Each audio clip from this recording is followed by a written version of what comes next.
Are we here? I think we are good to go, so welcome one and all of my Rowdy friends to Watch the Rangers with Rowdy. It is opening day, the home opener for the Texas Rangers, and I am so glad to any one of you who decided to tune into this live stream rather than drive all the way out to Arlington and spend money at Country Club Stadium, which apparently not as many people are doing as the Rangers hoped they would. Just got a few shots of the stadium just about 15 or 20 minutes prior to game time, and there are still tens of thousands of available seats. Oh dear! It looks like jacking up ticket prices just to sell the people on air conditioning isn't drawing fans, is it?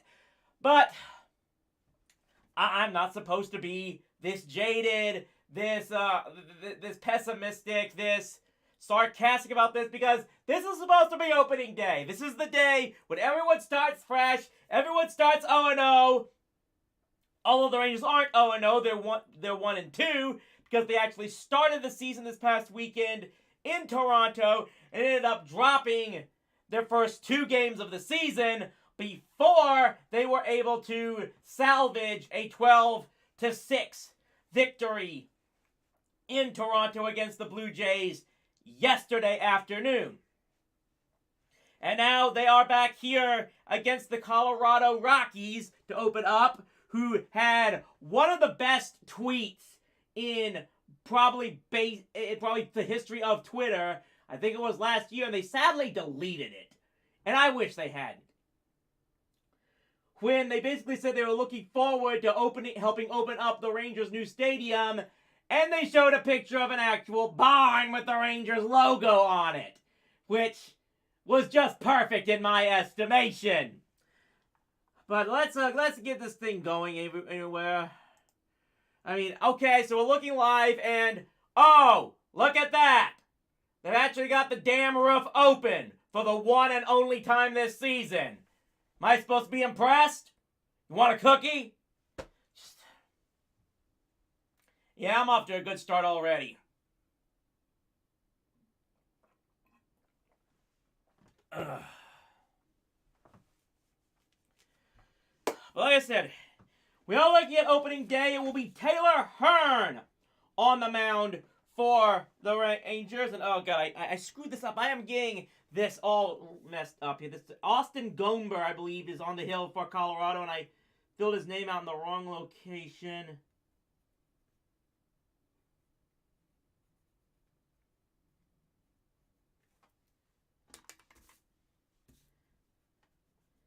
Yes, in addition to our first coverage of a Rangers home game live, I'm also debuting the brand new scorecards I designed myself, and I'm already having so many errors trying to remember exactly where everything is to be posted on this card.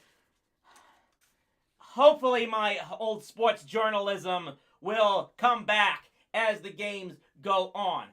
Rangers players are currently being introduced here. I've got the Bally Sports live stream on muted to prevent any type of copyright issues. And yes, I want to thank you everyone who's tuning in, and especially anyone who might be tuning in to my Patreon as well. Your dollars are helping me able to fund stuff like having to pay the $90 a month for DirecTV live stream just to get Bally Sports and all of the Rangers games for this season. I mean, I know I'm already coming off as a bit of a loudmouth and probably kind of annoying already, but I will say this. I really need this. I really need baseball, and just as painful as it is to me to look on screen and see this farce of a stadium that isn't made with baseball fans in mind at all. That Bob Simpson and Ray Davis have made it perfectly clear they hate baseball. They don't want baseball fans coming to baseball games at all. They just want millionaire Margatini sippers, as I like to call them. I need to watch baseball again. And even as this is probably going to be one of the worst Rangers teams ever, I'll be shocked if they don't lose 130 games. And I think what we saw from the opening series was just how terrible this pitching staff is. It's not going to be a very, I don't know exactly how much fun there is going to be. It's just painful. Just every time I look at this excuse for a stadium, I want to cry. Because we had a great one. And just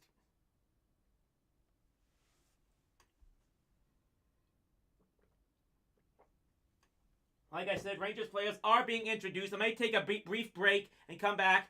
We have a scheduled 3:05 Central Time first pitch. Might as well give you the starting lineups here, which I've got for here. Of course, playing the Colorado Rockies, who are leading off with Connor Joe at the designated hitter. Charlie Blackmon bats second in right field. Chris Bryant, the left fielder, bats third. Batting cleanup, the first baseman C.J. Cron. Brendan Rodgers bats fifth at second base.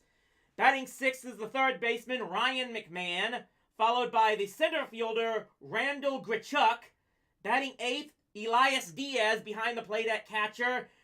And batting ninth, the shortstop Jose Iglesias, with Austin Gomber on the mound for the Colorado Rockies, who also actually started this season winning 2 of their first 3, taking their series against the Los Angeles Dodgers. They are coming into this game on a 2-game winning streak. For the Rangers, who, like I said, just yesterday managed to salvage 1 of the 3 games in Toronto to open this season, they've done a major change in their lineup. Amazingly, Brad Miller, who was a very pleasant surprise for those first 3 games in Toronto, is not in the lineup. And just about everyone else has been moved up a spot in the lineup up to that point. Which means we have Marcus Semien leading off for the Rangers, playing at second base, with Corey Seager, who is hitting like 600, batting second. He, of course, is at shortstop. Batting third is the catcher, Mitch Garver, followed by the center fielder, Adolis Garcia. First baseman, Nate Lowe, bats fifth in the lineup, followed by the sixth place hitter, Andy Ibanez, the designated hitter. Nick Solak bats seventh in left field, followed by the right fielder, Cole Calhoun, and batting ninth, the third baseman, Charlie Culberson, with the local product, Taylor Hearn, on the mound, getting his first start of the season for the Texas Rangers.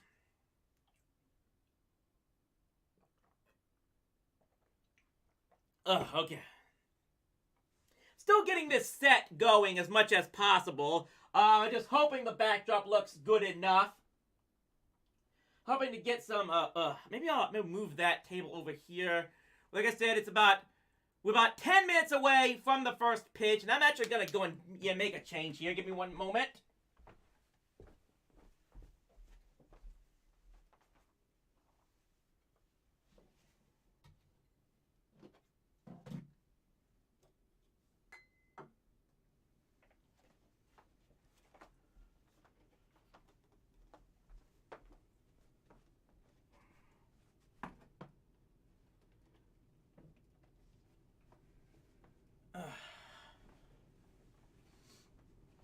Okay, so hopefully I might be able to do some more.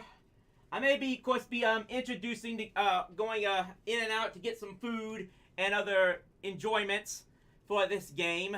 Like I said, the set is a work in progress. If you recall, if you tuned in back on Friday, I did that stream from my regular Rowdy Live set, and it was a bit uncomfortable. it wasn't the best place to enjoy a game watching live. I do think I've got a more comfortable setup, and we'll be able to move about a bit more freely. Let's move this back here.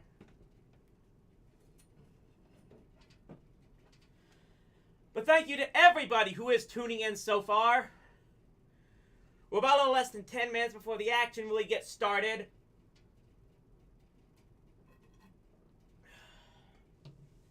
I take a break here until everything gets started. Let's check the Twitter, see what's going on.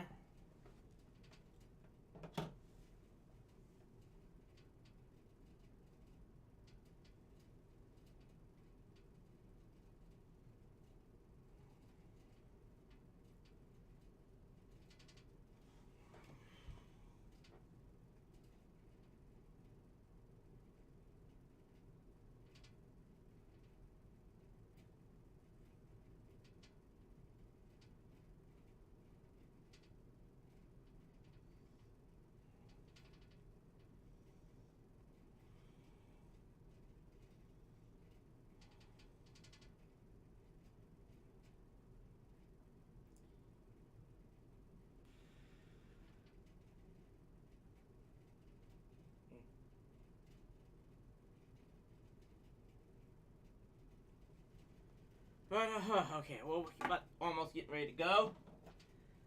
Let's see if we get some more stuff here. Maybe I'll zap another hot dog before we get ready.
Getting close to game time, about another little more than 5 minutes to go before the action really gets started here.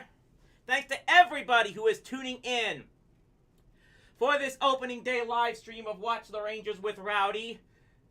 One of the rare first times in which I may actually be watching opening day and not being there in person. And yeah, it's definitely different for me.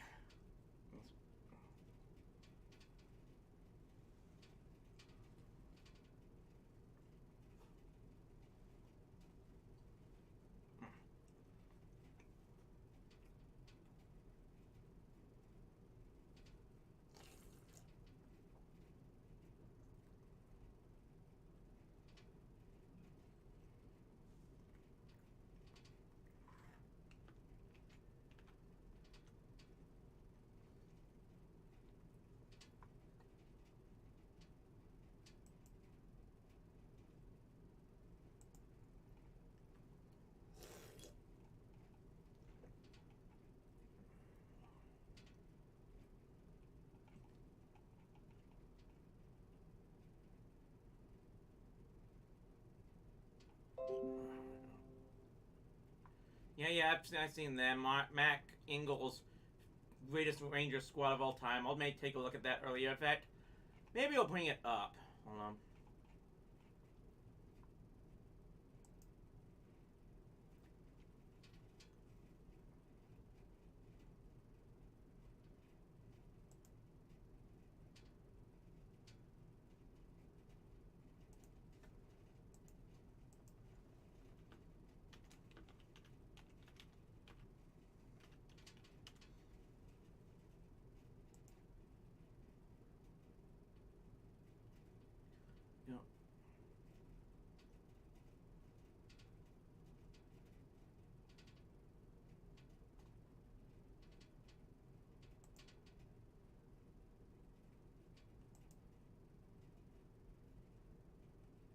Might take a look at that later on.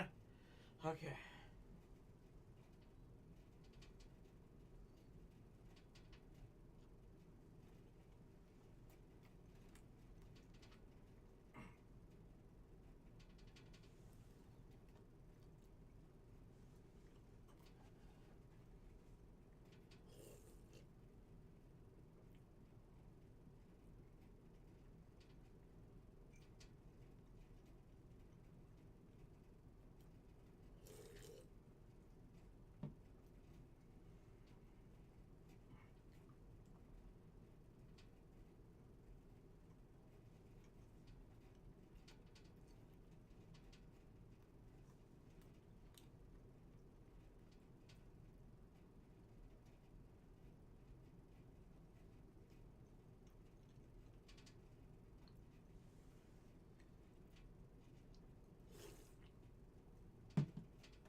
Let's look at this.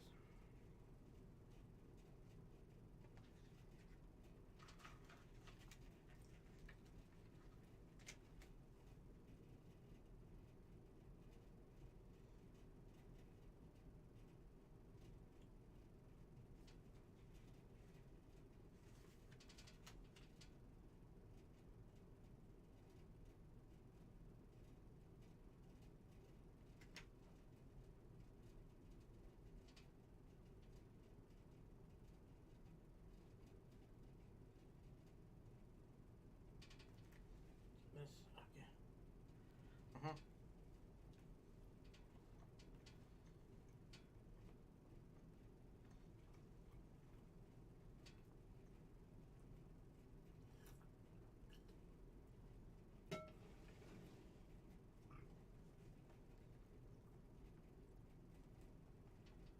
Looks like we're just almost get set to go here.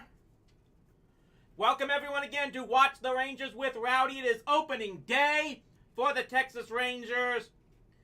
Looking to hopefully start some type of winning streak after making only one of 3 games against Toronto to open the season this past weekend.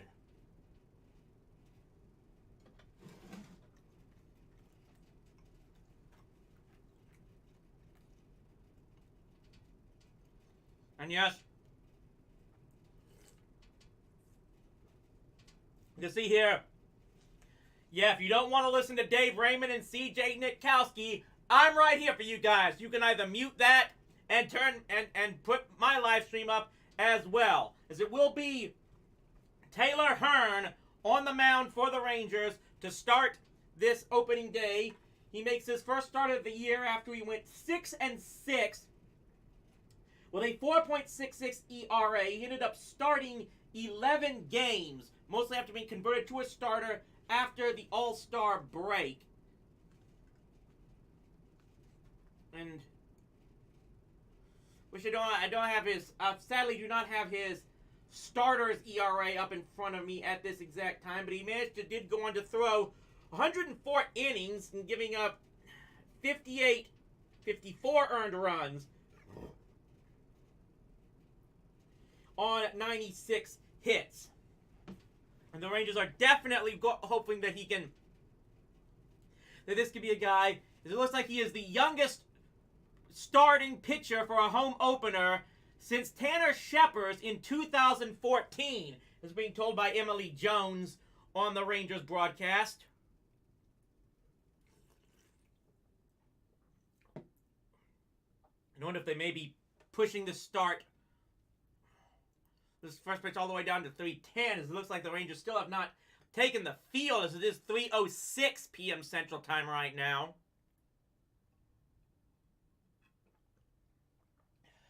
Just all the empty seats there at Country Club Stadium. Yeah, you can't. You just completely tore down a beautiful ballpark to build a stadium for the elitists, and now you're wondering why you can't sell out opening day anymore. That's all you need to know, Bob and Ray. Yeah, I'm going to get a lot. Look, I'm going to make a lot of criticisms about the Rangers owners. They absolutely definitely are the worst they've ever had. just to have abandoned a ballpark that Tom Schieffer helped build for generations, and thinking, no, we need a fully roofed country club stadium where bleacher seats are $200 a pop, and we could charge $100 for parking, and just they're driving away all the baseball fans, and this is just. It's just so disappointing to see just how much. To see baseball dying out like this, and I know part of the reason is because people don't like baseball because it's not violent, because it's not kill, rape, like everyone's beloved football is, where the sole object of the game is to literally kill human life. But guys like Bob and Ray, none of those people trying to ruin baseball aren't making it any better. Because again, we're still just waiting for the Rangers to take the field here.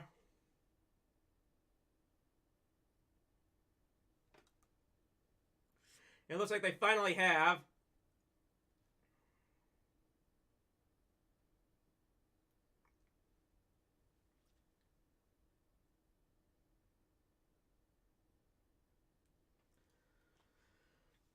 So Taylor Hearn is finally taking the mound, wearing number 52, and glad that everybody who was able to tune in, as it looks like finally we are getting set to go here for the first Rangers home game broadcast of Watch the Rangers with Rowdy. We are watching opening day, and I want to remind you that after today, we should, for the most part, be streaming during all remaining Sunday games for the rest of this baseball season. I will try to keep you informed, particularly on Facebook and Twitter, if any times we might not be going on the air, but I'm going to try everything possible to broadcast during all of the Sunday games for this season and try to help make this thing as entertaining for you guys as possible. As like I said, it is the Texas Rangers against the Colorado Rockies, the first home game for the Rangers for the 2022 season, and Taylor Hearn will start the first inning looking at with Connor Joe, Charlie Blackmon, and Chris Bryant batting for the Colorado Rockies. And let's see, get this going. Just stand up and get some legs moving. This is one of the reasons why I wanted to relocate. Wanted to try a different position of where to go, because I am just gonna need to move about a bit, keep the legs going, stop from getting. But I think we are ready for the first pitch here. As Blackmon is it's not. It's still warm up pitches. I don't know what I'm doing. Hey, I'm not a professional. You guys didn't tune in for a professional broadcast. You tuned in to watch some nutcase nerd fan spout off his stuff during it because you're probably tired of those. You're tired of the Dave Raymonds and CJ Nitkowskis droning on and on about everything. You're going to get commentary from the real fan, from someone who spent several years in the bleachers for much of his time. And that's exactly what I hope to give you here. As you know what, as it looks like it's starting up, I think I'm starting to get fired up. We're finally going to get the first pitch coming here, and it is swung on, and I think it was fouled back. So, Connor Joe was swinging at the first pitch, and it did not end up getting anything out of it. It is now no balls and one strike to start the home season for the Texas Rangers.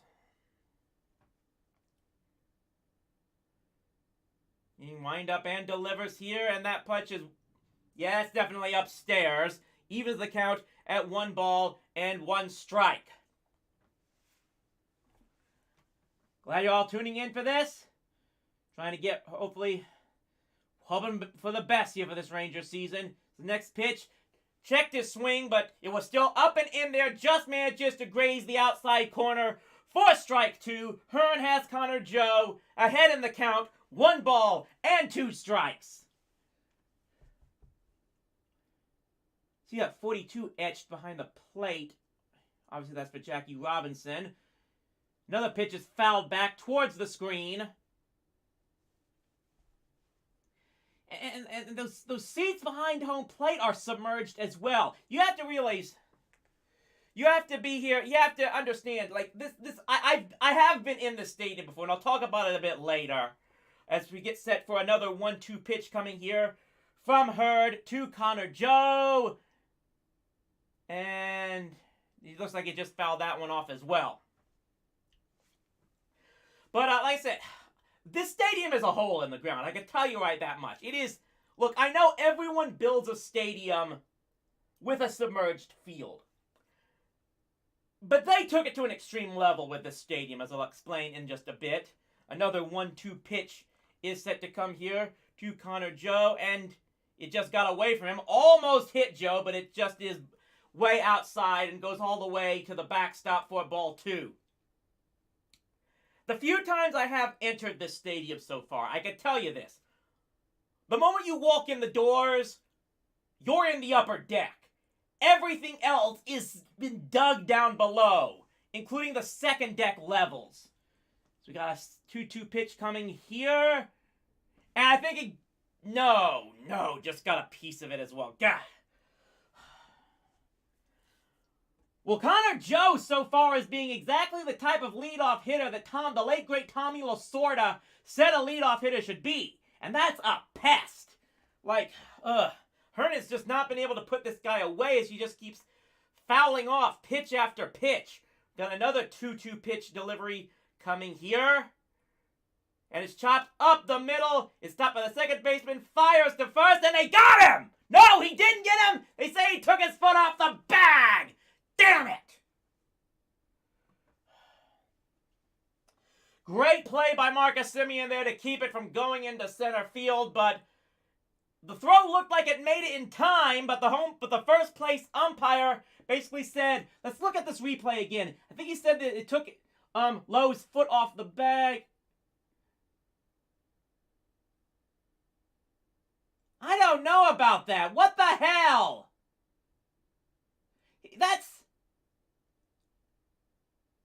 He is so out!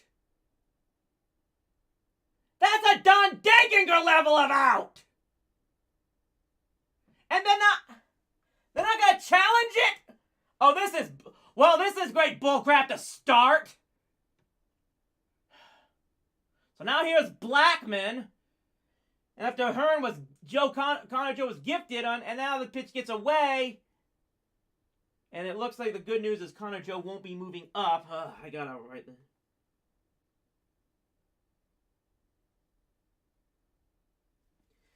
But that's bullcrap. How you not? He didn't. His foot was still. Lowe kept his foot on the bag. The throw was in time. And then we may have seen another example there on that next pitch, that something that Jeff Fry gets all annoyed about, is there's a foul fly down the left field line. The count is now no balls and 2 strikes, it looks like. Is that right? Did he foul off the next pitch as well? Good God, what a beard Blackman has! Jesus Christ, is this the Nook of the North stepping up to the plate in a Rockies uniform?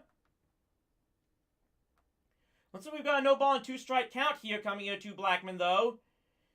Hearn sets and delivers, and this is fouled back again. So now we definitely have 2 strikes. That much I know.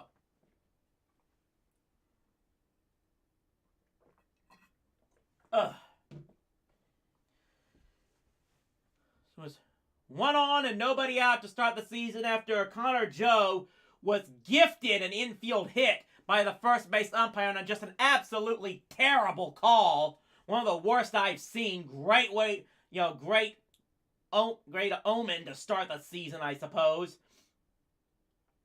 And now Blackman steps out of the box. We have to wait some more. All right, come on. We gotta get this guy.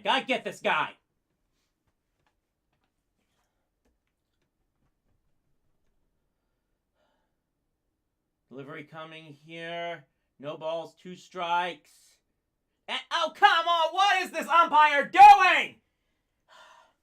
Hearn was all set to deliver, and now the umpire steps out and calls time. For what? Do thank you to Media Mementos for tuning in. Great, great words you've got here. I really do appreciate. And it's an honor if I was inspired by you to make content of yourself. That's the reason I still do stuff like this, to entertain and hopefully inspire others. I will say that much. We got an 0-2 pitch coming here again. And the foul. No, he got him! He got him! Struck him out! Okay, way to start it off. Woo!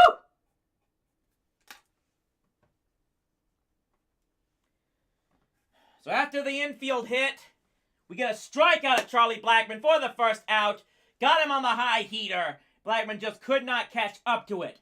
And now it's 1 on and 1 out as Chris Bryant will step up to the plate.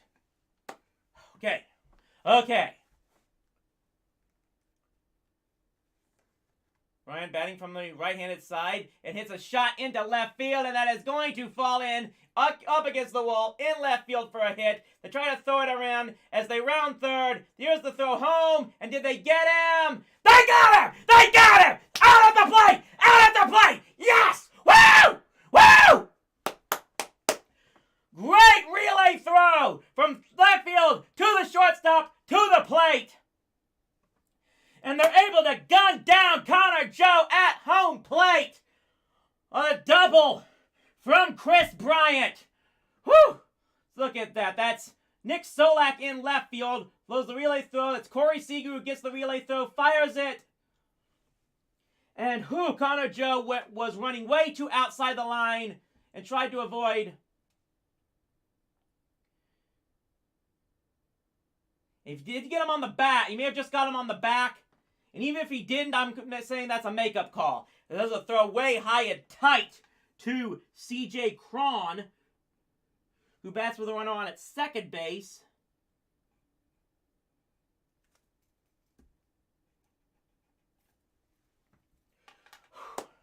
Well, that's one of the reasons they gave Seager $350 million, I suppose. There's a fastball right over the plate for strike one.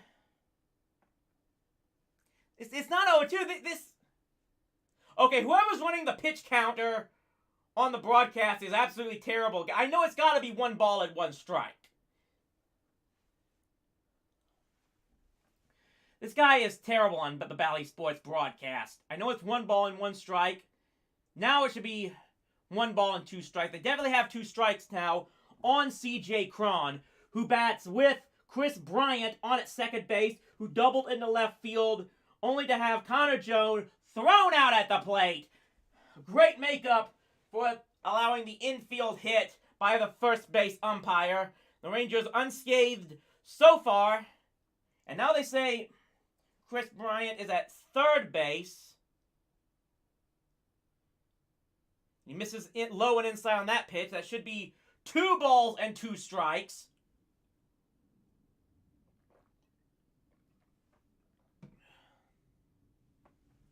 Still have it only as 1 and 2 on this tracker on the TV, and that's just somebody's got to get his act together there in the Bally Sports truck. 2 ball and 2 strike count. There's a chopper flare into center field, and it's bobbled by a diving attempt made by Adolis Garcia in center field, and it's going to allow a run to score, and Cron to go all the way to third base. I don't even know how that's going to be scored, but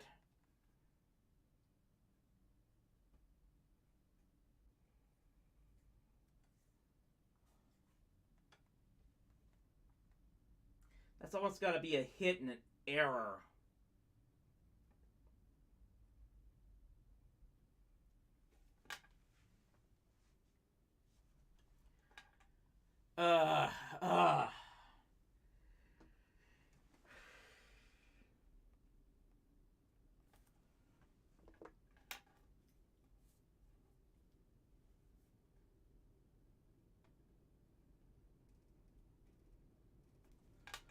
So we got 1 run in now.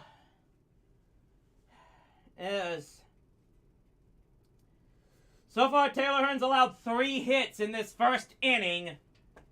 Although, admittedly, the first one shouldn't have been a hit. That guy was clearly out, and it's led to this. The swing and a miss by Brendan Rodgers. As the terrible call by the umpire at first base to start this inning does in fact come back to bite the Rangers. We eventually get a double by Kris Bryant that did lead to a throw out at the plate, but now an RBI hit and a two-base error. Get a swing and a miss here to get the ball at count at 1 ball and 2 strikes on Brendan Rodgers. And of course, this of course.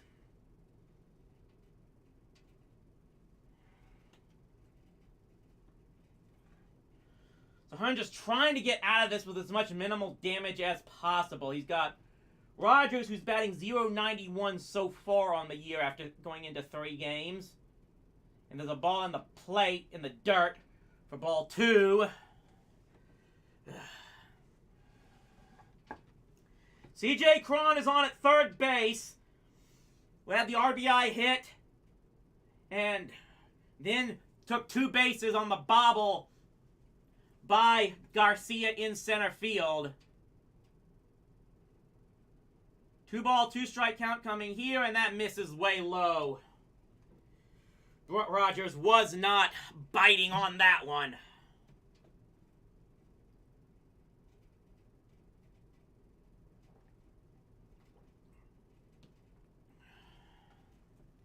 Full count pitch coming here. 100% delivers, and he just misses. Damn it. So now it's first and third with 2 outs. 24 pitches. 24 pitches already thrown by Taylor Hearn, and this is exactly what you did not want to see. We've already saw through the first 3 games just how absolutely god-awful the Rangers' bullpen is. And Taylor Hearn not showing any sign. If the Rangers are going to have any hope for this season, they're going to need starters that can go deep into the ball game. We're already not seeing much hope that that's going to happen anytime soon. As McMahon fouls one back to the screen on the first pitch. Ryan McMahon, the third baseman, is the 6th batter to hit already in this inning. The only good news for the Rangers so far is that up to now they've only surrendered 1 run. This isn't totally the end of the world so far yet. There's an 0-1 pitch is coming here, and that's way upstairs. For ball 1, 96 miles per hour for Taylor Hearn. Right now is on pace to get pulled by about the 3rd inning, which may have been John Daniels' intent from the beginning. And yes, it's John Daniels, not Chris Woodward. I'll probably talk more about that later. 1-1 pitch coming here, and did that get him? Hits Ryan McMahon to load the bases.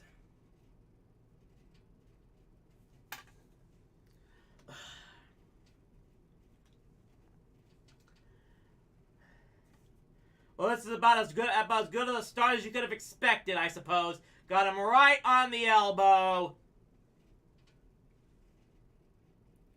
We're already looking like it's going to be a long day for... Again, they've only given up 1 run so far. That's the craziest thing. Taylor Hearn already has surrendered 3 runs, a walk, and a hit batter. He's got the bases loaded right now with 2 outs.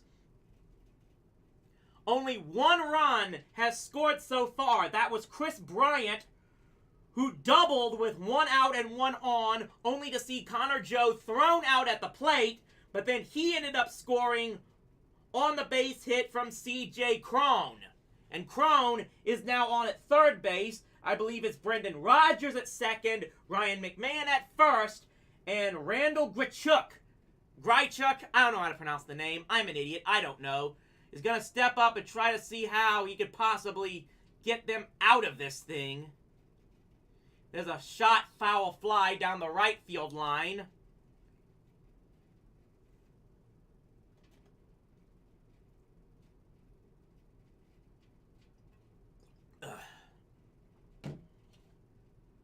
Okay, we got one. He is getting ahead early on these pitches, but not being able to pull them away too often than not. 0-1 pitch coming here as the chopper hit the shortstop, and they're able to make the force at second base. And the Rangers get out of this inning. Rockies score 1 run, but they load the bases, and they had a guy thrown out at the plate. And after all of that, the Rangers can at least be thankful that they're going to bat in the bottom of the second, only down 1-0. So let's take a look at what exactly the Rangers did the first 3 games of this series coming into this this opening day. They started, of course, opened on Friday with a 10-8 loss in Toronto, in which they came all the way back from. Actually, no, I checked that. They were up 7-0 in that game, only to have Toronto score 7 runs in the 4th and 5th inning combined to tie the game, yes, and then put ahead more runs in the 6th, 7th, and 8th to make another 1 run in the 7th for the Rangers be completely pointless. The next day on Saturday was a lower scoring affair, but still a bad one for the Rangers as they came back. They allowed 2 in the 1st inning, only to score 3 in the 3rd. But again, runs in the 5th and 6th by the Texas bullpen allowed the Blue Jays to come away with a 4-3 victory in Game 2. But then came Sunday, in which the Blue Jays had a 6-1 lead going into the 3rd inning, only for the Rangers to score 8 in the 4th and 5th innings combined, added on another 3 in the 7th, and the bullpen finally got the job done in that contest to pull away with a 12-6 victory. And that's where we find ourselves now, as the Rangers are trailing 1-0 going into the bottom of the inning. And again, as I said, for one reason or another, Chris Woodward has not starting Brad Miller in this first game. In this opening day game, he's moved just about everybody else up in the lineup. So Marcus Semien, who batted .077 in the first 3 games of this series, is going to lead off.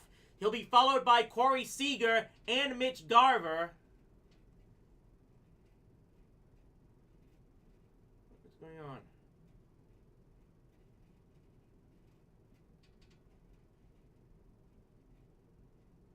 I don't know what that was talking about, but like I said, on the mound for Colorado is Austin Gomer. Got first pitch coming here to Semien, and it just misses outside for ball 1. Should bring up how many stats that the Rangers have had so far in this game so far. There's a swing and a miss by Semien.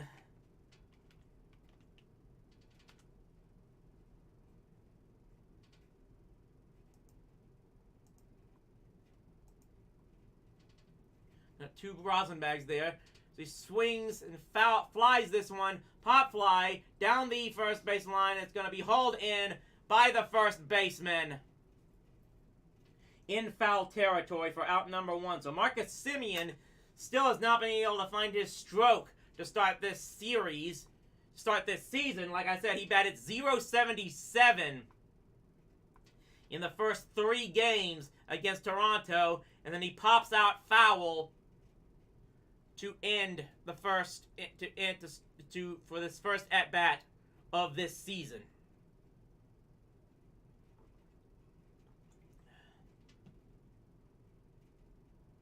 Main thing is Brad Miller batted .364, so really kind of wonder why he chose to not start him in opening day, as Corey Seager swings and misses at the first pitch.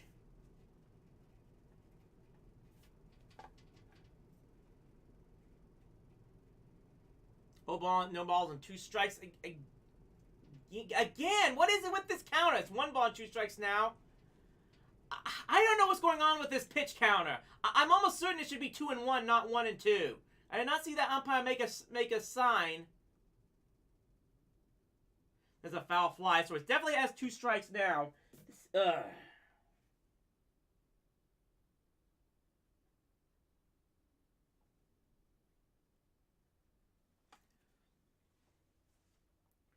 believe, anyway, it's a 2-strike count now on Corey Seager. And I think they got him there. He strikes out. 2 up and 2 down for the Rangers to start the top of the first inning, as they already trail 1-0 after Taylor Hearn had to face 7 batters in the first inning and thankfully only got out of it giving up 1 run. And now Mitch Garver will step up to the plate.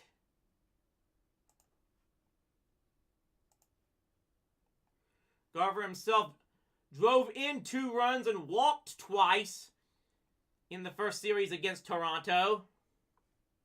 Gotta put this up on here more. Maybe I'm gonna do better with this, guys, as it goes on. These live game streams are still a work in progress. I hope to get everything set up much more better as we go along. As Garver takes a pitch on the outside corner for strike 1. Mitch Garver.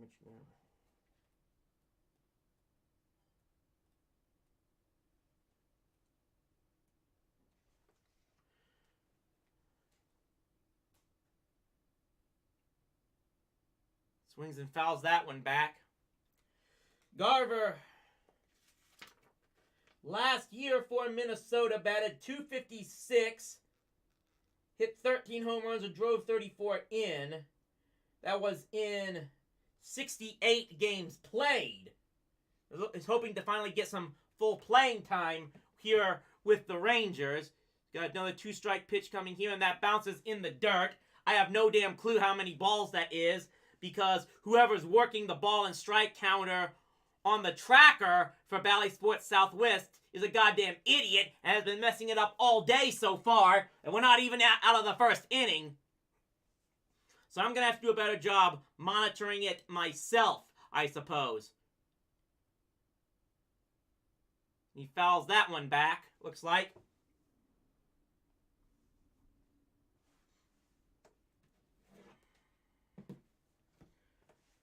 First 2, no one on and 2-man out here in the first inning, bottom of the first for the Rangers. Simeon popped foul to the first baseman, and Corey Seager struck out.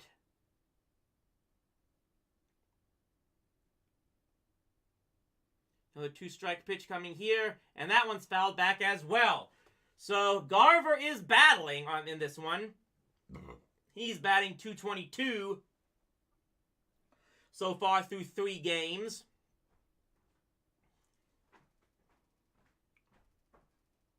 Adolis Garcia is on deck. If Garver can find a way to get on. Stop showing pan shots of the stadium. It's freaking ugly. 2-strike pitch coming here, and that one just misses outside. That might be a full count. I really don't know. Just find out on this next pitch.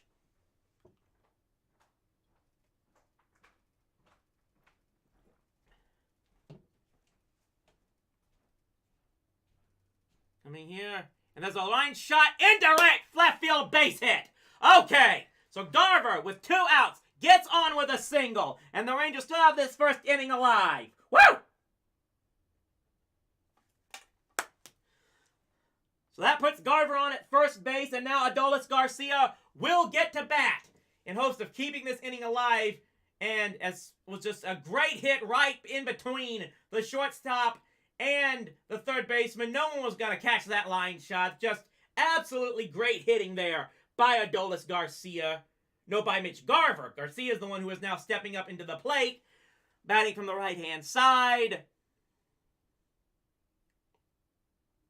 The first pitch to him misses for ball 1. See if the tracker will get it right this time. Garcia batting .091, but he did have his moments in the series with Toronto. That pitch is in there for strike one. Garcia did strike out 4 times, but he did walk twice, and he had a home run in the 3 games against the Blue Jays, as he takes 1 pitch in the dirt in ball 2. And I really am going to want to try to take a look at these catchers and see how many of them are doing that thing that is just really aggravating people like former Major Leaguer Jeff Fry and trying to play with one knee on the ground in order to supposedly, quote, steal strikes. And it results in them really struggling to recover balls in the dirt. Got a 2-1 pitch here coming here. And that one, yeah, I couldn't see if he was on his knees there, but he was able to keep it from getting away from him. And it's 3 balls and 1 strike.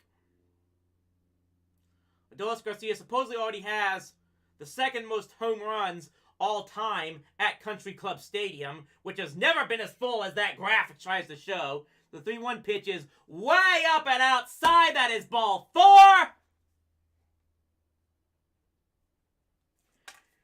And the Rangers might have something going here, as now they have 2 batters on with 2 out. That will be Nate Lowe coming to the plate, but the number one problem the Rangers have had so far to start this season is the bottom half of their lineup struggling. Now, Nate Lowe himself had, see if you find here, Nathaniel Lowe did bat .455 in the 3 games against the Blue Jays, so this might be the one guy they have to step up on, as he is a left-handed batter, takes just on the outside corner for strike 1. Strike 1. Lowe had 4 RBIs and 5 runs scored in the 3 games in Toronto last weekend. 0-1 pitch coming here, and he checks his swing, but it still grasped that outside corner, and he falls behind. No balls and 2 strikes. Rangers trying to get something going here after giving up 1 run in the top of the 1st inning. 0-2 pitch coming here. They already started the wave. 1st inning of the 1st game of the season, and the Rangers fans are already starting the wave. That should show you enough as to just how unfun the game itself there at Country Club Stadium is, if this is what they're actually doing. It's 1 ball and 2 strikes to Lowe, and they get him to strike out.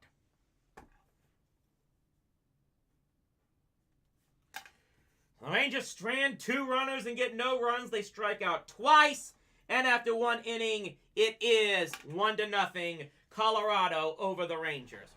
We'll be right back here on Watch the Rangers with Rowdy.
And we're back, and I want to remind you all that we will be back again this Sunday,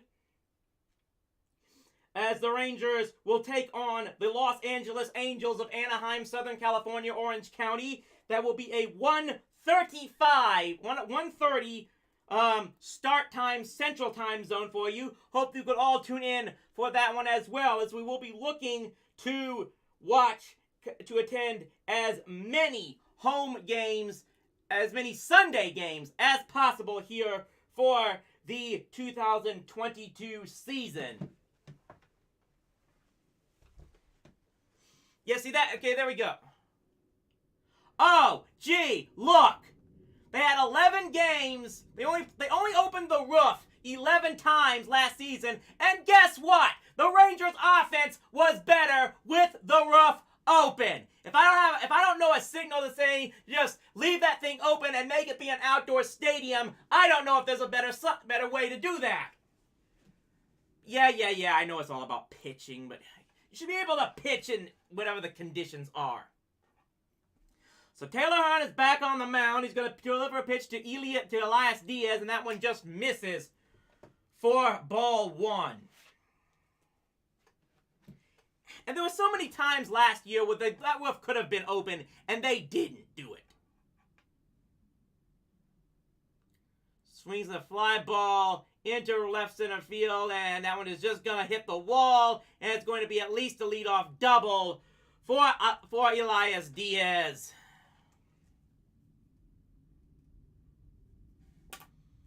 And now that's already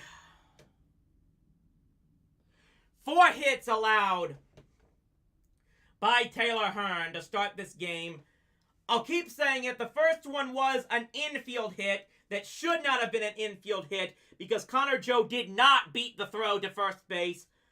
Still, of the other 3 hits, 2 of them have now been for extra bases, along with a walk and a hit by pitch. This is not the start you want from Taylor Hearn. There's a swing and a foul back down the third base line by Jose Iglesias, the number 9 hitter for the Colorado Rockies.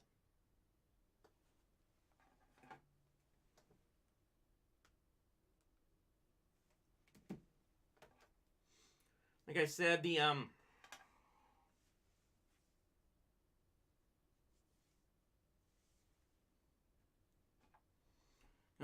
think it's no balls and 1 strike now to Iglesias.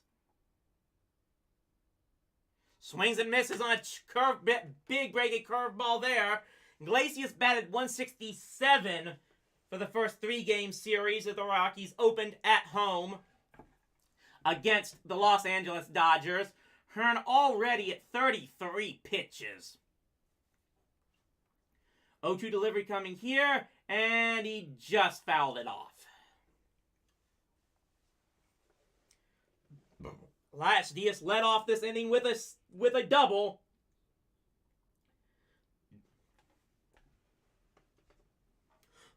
Excuse me, guys.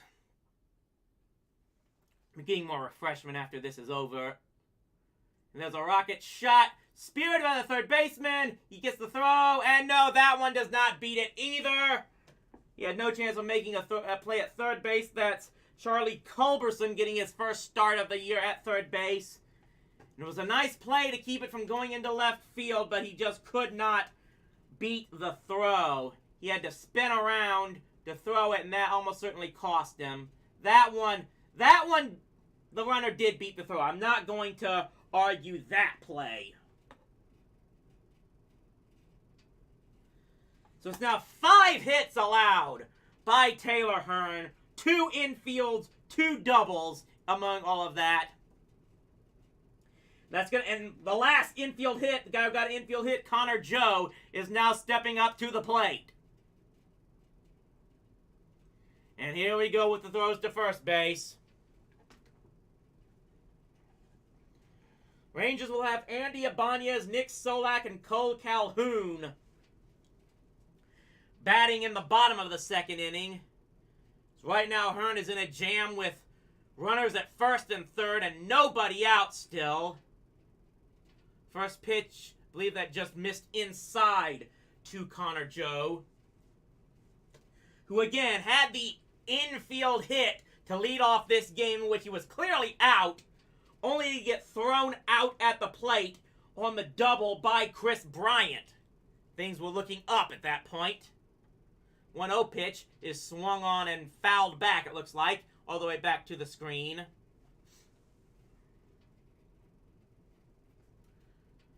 Joe to be followed by Charlie Blackmon. Do wonder if my old buddy Aaron Wells is watching this game. He's a Colorado Rockies fan. Probably looking good for him so far in this contest. Shout out to anyone else who's watching as well. You have a 1-1 delivery here, and that just grabs the corner for strike two. Hearn is ahead now of Connor Joe. Can he finish him off this time? As he just... I mean, I say technically he did finish him off last time, but the umpires screwed us over.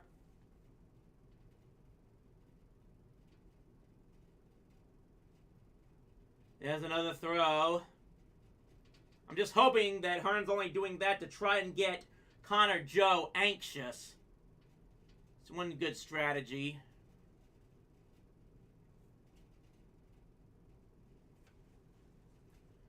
One ball, two strike pitch coming here from Taylor Hearn.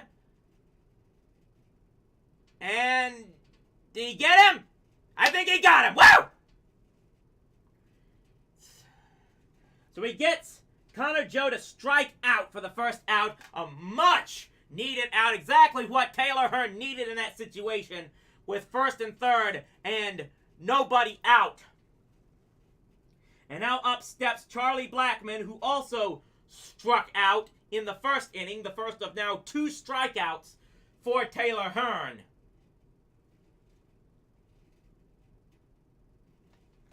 Gotta gauge better as to whether or not these are strikeouts or not are foul balls. I'm way too tentative on that. I gotta do a better job of that. So here's Blackmon, and there's another throw.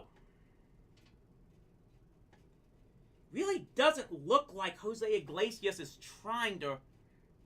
is thinking about stealing so far. Granted, he's clearly got good speed as he was able to beat out Culberson's throw at third base. Here's the delivery, and it just misses low for ball one. At the very least, I'll give Taylor Hearn this much credit. He so far doesn't look like to be one of those pitchers who will just make multiple throws to first base over and over again. For the most part, I think he is trying to be focused on the plate. As he gets Blackmon to swing and miss at a curveball there. One ball and one strike. Strikeout would be good here. Double play ball would be even better. With how much money the Rangers spent on this infield, you really want to be able to have pitchers. You should have pitchers who wouldn't be afraid to induce ground balls. And there's a fly ball down the third base left field line. And once again, this pitch count tracker is way asleep at the wheel because I know that's 1 ball and 2 strikes now. Well, they still got him at 1 ball and 1 strike. Get your head out of your ass, whoever's running this tracker.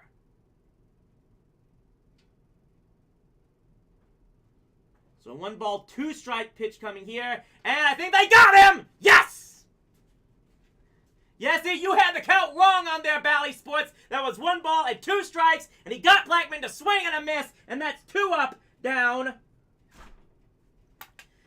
And Taylor Hearn, after giving up base hits to start this inning, a double by Elias Diaz and the infield hit by Jose Iglesias, strikes out Connor Joe and Charlie Blackmon, and is 1 out away from getting out of this inning.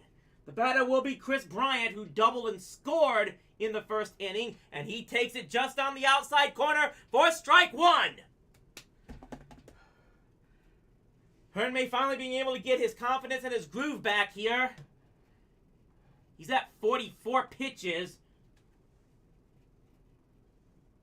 He's got 3 strikeouts now so far. An 0-1 delivery misses way low and inside. It's Elias Diaz on at third base. Jose Iglesias at first. Chris Bryant, who was the National League MVP in 2016 and Rookie of the Year before that. 4-time All-Star now with the Colorado Rockies. Takes the pitch way low as he was not biting on that curveball, and he's now ahead in the count. 2 balls and 1 strike.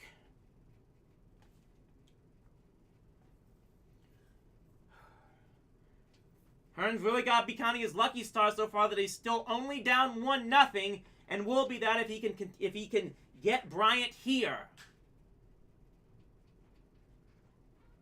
Swung on and fouls that back. Like I said, Chris Bryant, those awards were definitely with the Chicago Cubs. Was Rookie of the Year with the Cubs in 2015, then MVP in 2016. He was one of the multiple players who helped the Cubs break that infamous streak and have them finally win the World Series in 2016. He's got a 2-ball and 2-strike count here against Taylor Hearn. Hearn set to deliver here, and I think he got him! Strikeout 1, 2, 3 after allowing 2 base hits to start the second inning, and Taylor Hearn gets out of another jam.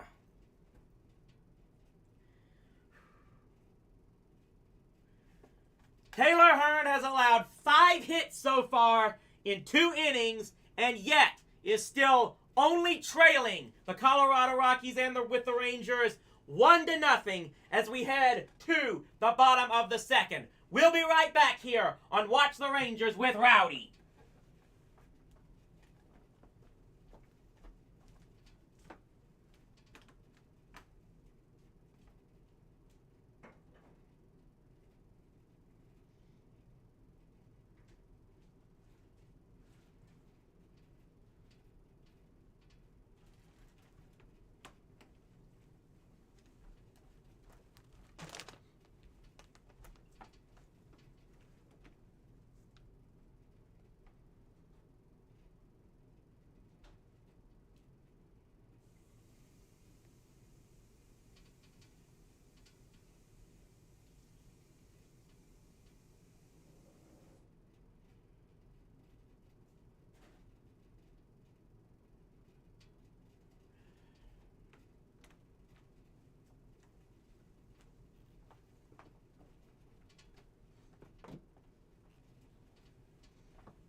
So in a game that's about being as paced as well as if it was 1998, we are almost an hour into this game, and now just heading into the bottom of the second inning as the Rangers trail 1-0, and we'll have Andy Ibanez, Nick Solak, and Cole Calhoun batting in the bottom of the second inning. Andy Ibanez batted 154 in the 3 games in Toronto, but did have a double and 2 RBIs.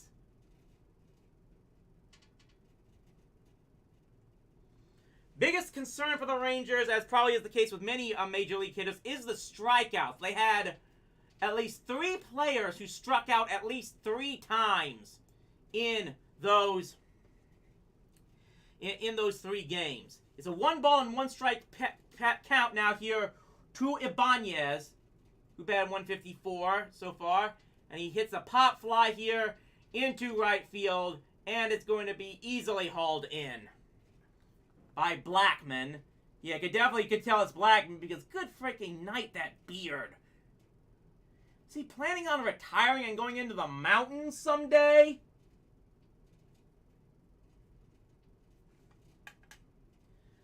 So Nick Solak will now step to the plate.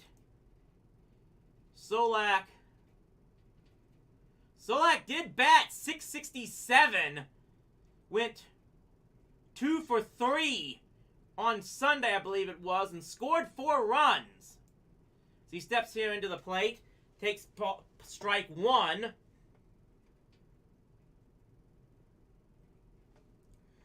Solak to be followed by Cole Calhoun. Charlie Culberson will bat if anyone gets on. And Solak is able to hold back his swing there. What did he say? Did he say he went around? How the hell did he go around there? These umpires are screwing over the Rangers already. Frack's sake. So that's no ball and 2-strike count, and he misses outside for ball 1.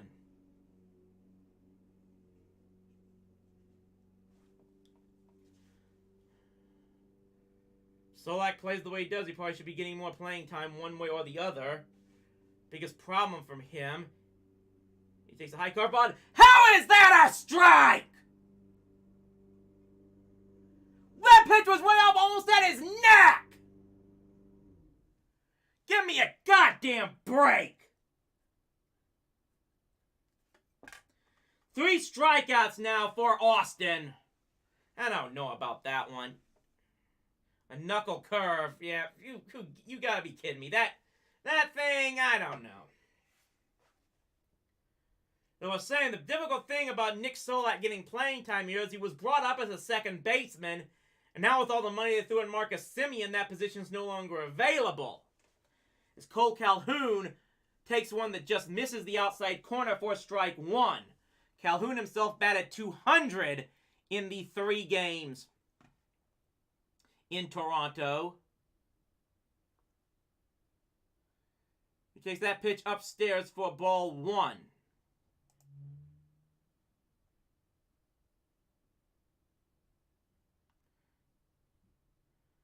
Calhoun, no runs, I don't believe any runs or RBIs in those 3 games. So he takes one this one is right down over the plate.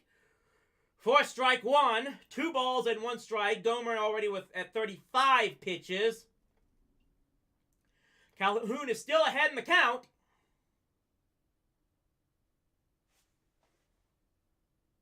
Two-one pitch coming here, and he swings and misses at that one.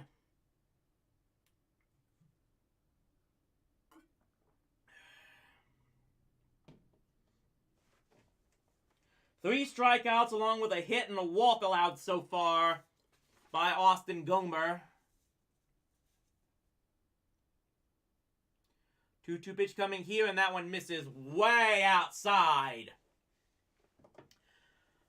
Full count here on Cole Calhoun.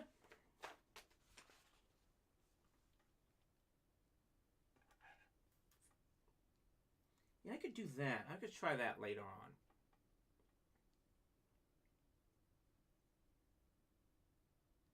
Pitch coming here, and he pops this one. It's heading into foul territory. Is someone going to catch it? It will be caught by, I believe that is the shortstop in foul territory.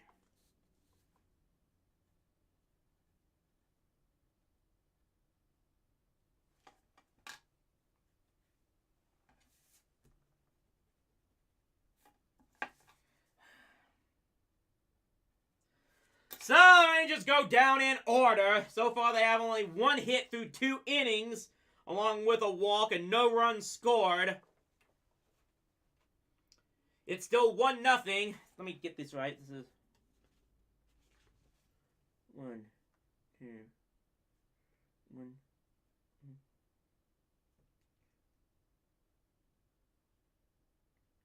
4.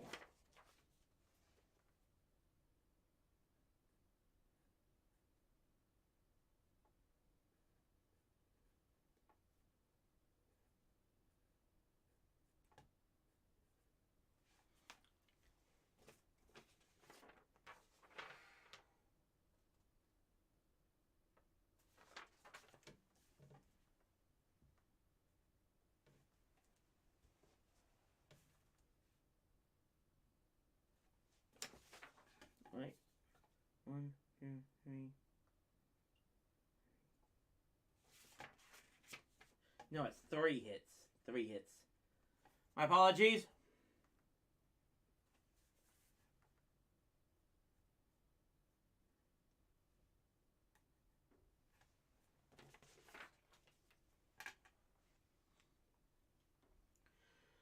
So, through 2 innings, it's 1-0 Colorado over the Rangers.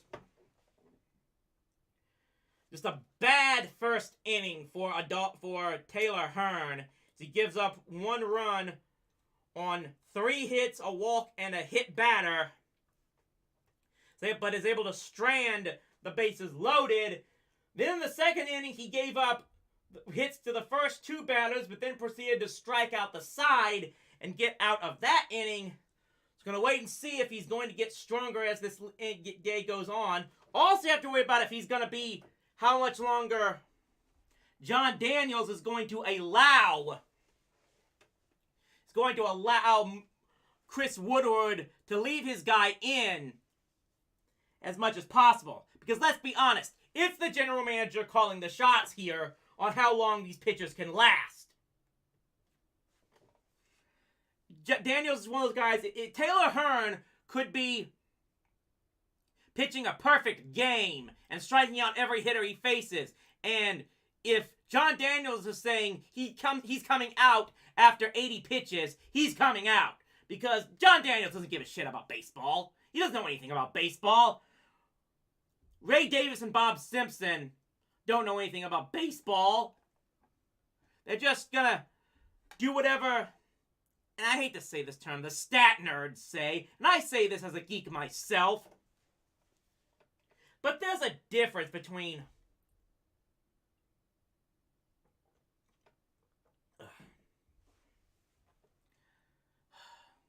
we're just gonna have to wait and see how long he's going to be able to go. CJ Cron, by the way, is up at the plate now. He has the 1 RBI hit for the Rockies so far in this game, as he hits a shot right to third base, picked it up, fires across the diamond, and he is able to get him for the out.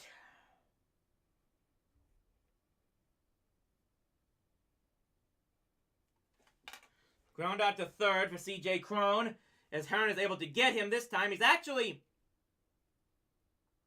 I think it's actually very similar to what happened in the first inning, as he was hitting it to the third base side, but that time Charlie Culberson was able to be in position perfectly.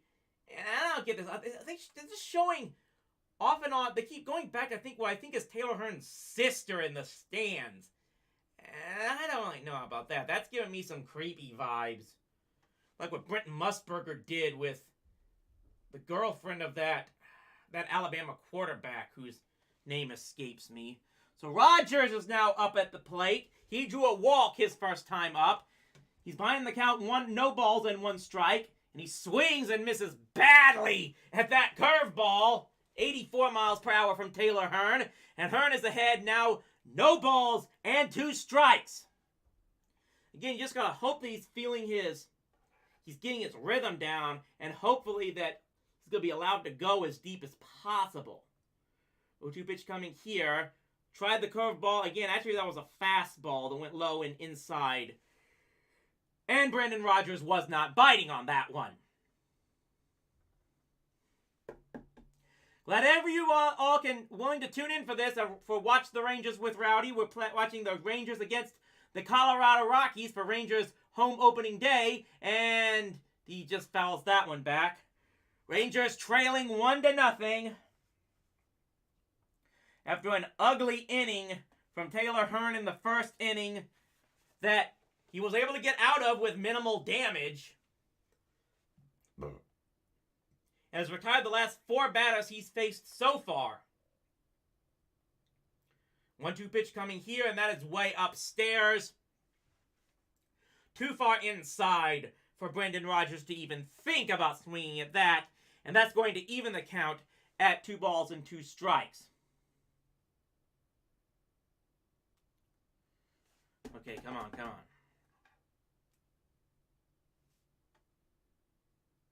Not much action going for the Rangers so far. They've only got 1 hit in 2 innings.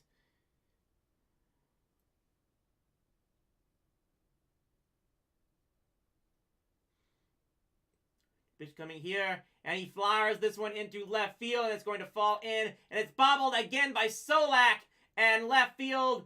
Is that going to allow him? Well, the good news is it didn't allow an extra base.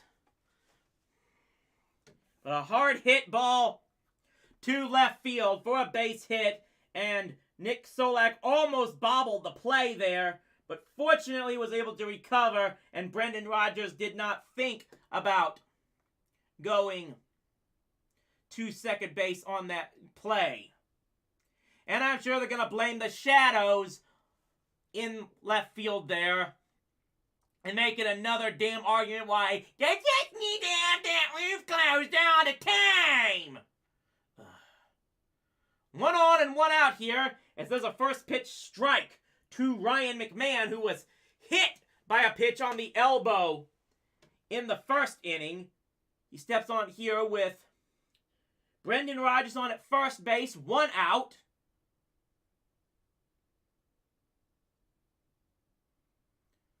Could not check his swing there. And that is no balls and 2 strikes now.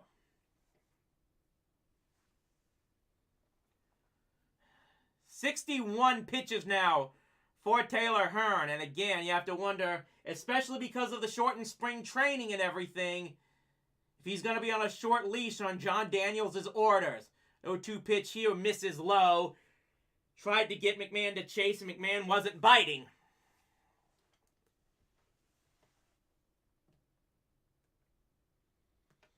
Hearn still not having a completely clean inning so far in this game.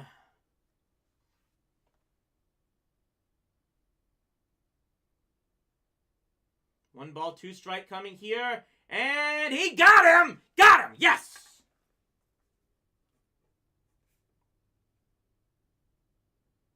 Five strikeouts now for Taylor Hearn as he gets a big one there of Ryan McMahon after allowing the 1-out hit to Brendan Rodgers. And he's 1 out away now from getting out of this inning as Randall Grichuk. I need to get more media, guys. I need to find something here. I gotta do better on this. This is a difficult thing here because I'm almost playing half commentator, half fan, half entertainer. Yeah, 3 halves, whatever. To try to make this somewhat entertaining for you guys. If there's a missed outside pitch to Grichuk, who was 0 for 1 in this game so far. Which I think it was a ground out to short. Swings and there's another base hit into left field. That's going to definitely get the runner to third base, I'm almost certain. Or is it? Nope. No, the good news there is that turned out to be a hit that just died in the left field artificial turf after a shot into left field by Randall Grichuk. And the only good news there, again, is that Rodgers must not have very good speed. Rodgers must not be a very fast runner because he didn't try to take second on the bobbled ball by Solak in left field. And then a faster runner probably could have made it into third base on that play.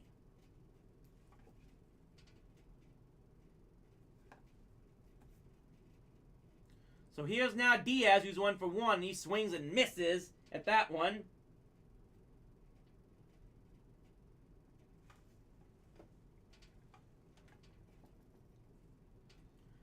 So again, every inning so far here, Taylor Hearn has put at least 2 base runners on.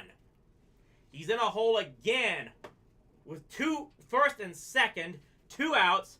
A no ball, 1 strike count to Elias Diaz, who had a leadoff double there. And here's a shot up the middle, but right there is Marcus Semien at second base, who was able to make the force out at second base. And again, Taylor Hearn is able to get out of a jam. What are we at now?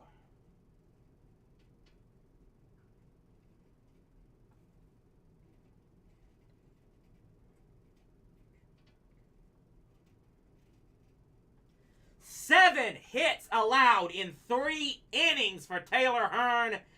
And yet, he is still and the Rangers are only behind 1-0 in this game.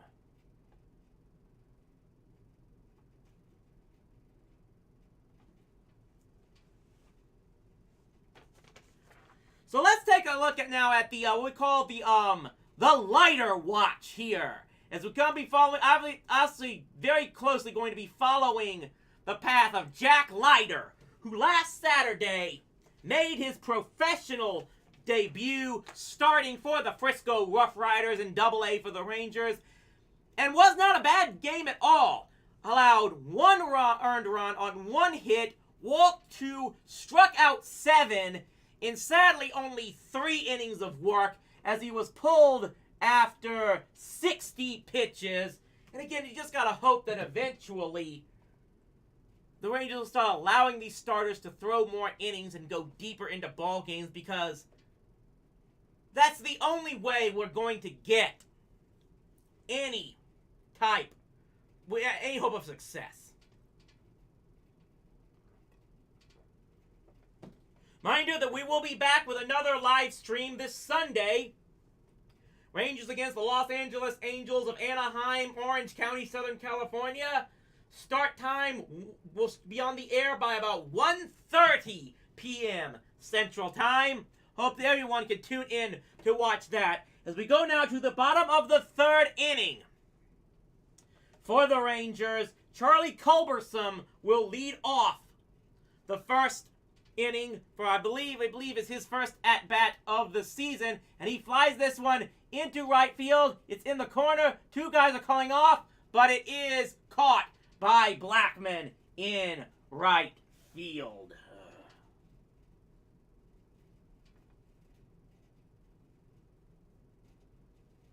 So that's going to bring up Marcus Semien as 1 up and 1 down for Austin Gomer, who at 39 pitches has only allowed 1 single and 1 base on balls, and both of those were in the first inning.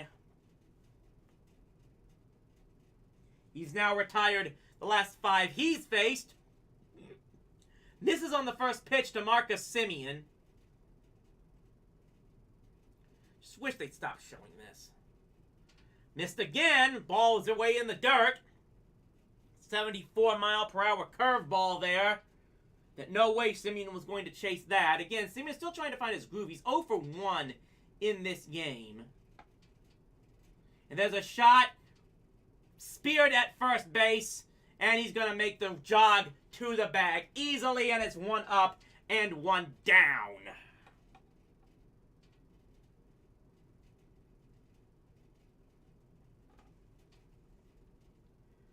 Ugh.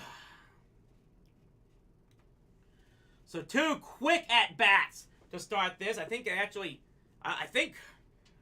Gomer's only thrown 3 pitches so far. Stop showing that roof, guys! There's a swing and another grounder right to first base. Rangers go up and down on 4 pitches in the third inning. Well, the only good news is we got through 3 innings now in just a little over about 1 hour and 10 minutes. But that is not what they were looking for. It looks like now that the Rangers are trying way too hard to chase first pitches. And they do make contact at least after Gomer had 3 strikeouts in the first 2 innings. So I guess the Rangers decided to just start chasing more. But all that resulted in was 3 quick outs. A quick fly ball to right field by Culberson, and then 2 ground outs to first base by the big dollar players Semien and Seager. Neither one of those 2 guys has been able to hit the ball out of the infield so far in this game in their first 2 at-bats.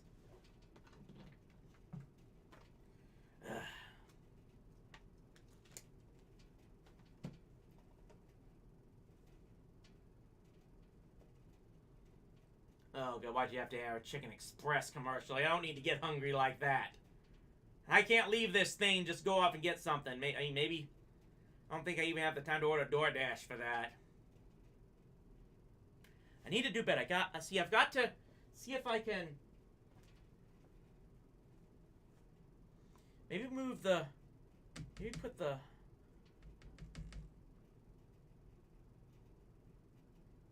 I put the toaster oven here and get a smaller grill to put here. And that might help out things here.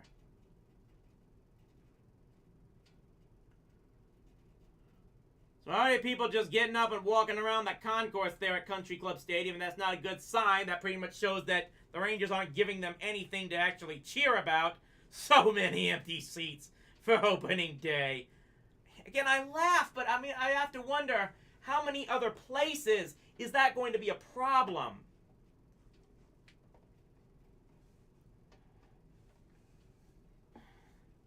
Baseball's such in a struggling crossroads right now. The first pitch coming here misses outside to Jose Iglesias, who had an infield hit his first time in this game. And there's a shot into left field, and this one is going to drop in for another base hit. This might be 2 as it's that deep in there. And yeah, he's going to slide in easily with the double. That is now 3 extra base hits allowed by Taylor Hearn. And I'm wondering how. Maybe I'll check the Twitters after here, but that was just a bad pitch. He was easily able to golf right into left field in the corner. And a guy who's got the speed like Jose Iglesias, he's going to easily slide. He's going to easily get 2 out of that one. So, Hearn allows a leadoff double for the second time in 3 innings. That's going to bring up the always pesky Joe Connor again, the guy who started this whole thing, as he takes one inside corner for strike 1. As I said, I'll just beating down this dead horse. This whole thing started basically because he hit a grounder to third base, and the umpire called him safe even though he was clearly out. Swings and misses at that pitch. He's down 0-2. He did strike out in that his last at bat. And again, he was thrown out at the plate. But his getting on allowed the inning to last long enough so that the guy who got that hit, Chris Bryant, was able to score himself. And I think they got another strikeout of him. Connor Joe goes down swinging for the second time in 3 at-bats. And another big strikeout by Taylor Hearn. He's now got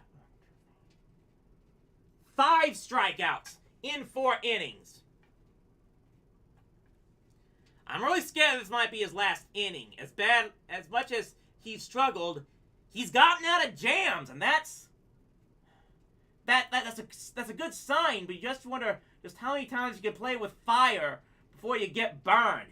As he gets one on the outside corner here for strike 1 to Charlie Blackmon.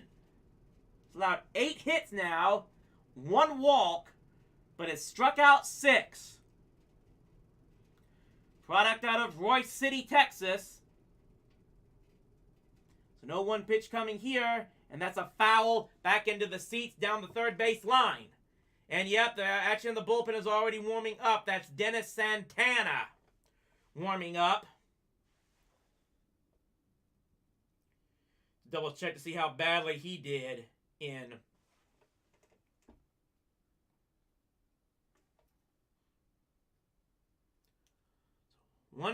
no balls and 2 strikes coming here. Here's a shot. Speared by the first baseman. He's able to get the throw at first base, and he got him! That's definitely going to allow the runner to advance to third. But a huge out, picking up the ball, running into foul territory by Nate Lowe. And he was able to make the throw to a running Taylor Hearn at third from the pitcher. Man, he threw that all the way. Man, that is... And again, that might have been a case in which Blackmon diving instead of running it out might have hurt them.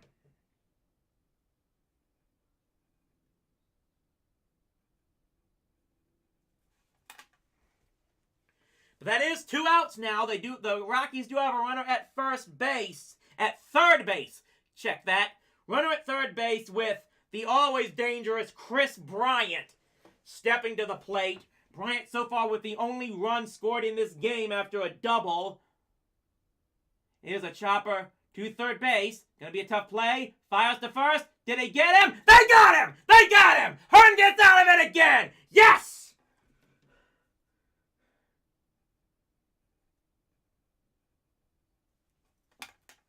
So again, in what probably at least still was his best inning of the game, Taylor Hearn gets out of the jam. And the Rangers still trail only 1-0 as we head to the bottom of the fourth.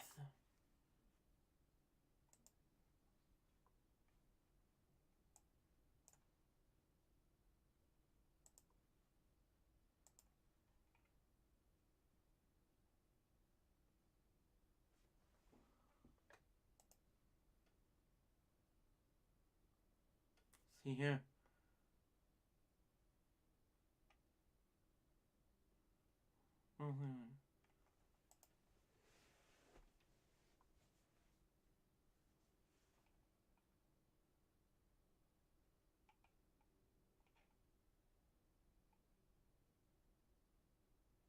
Yeah.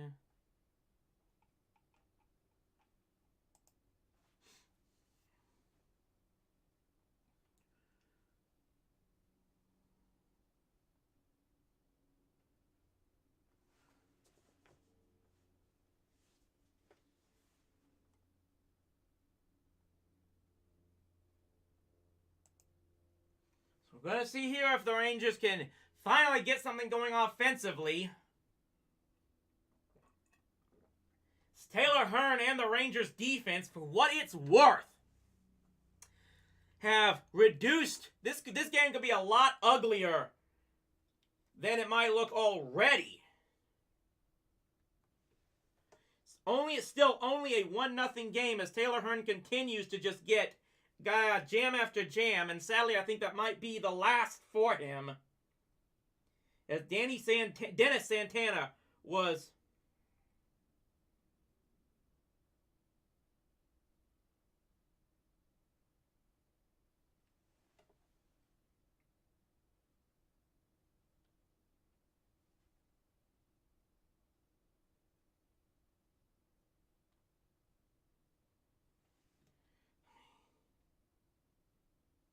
let me put this in. Yeah, well, leading off here, it is Mitch Garver. Leading off. Apologize, guys. I'm just going to tweet something here.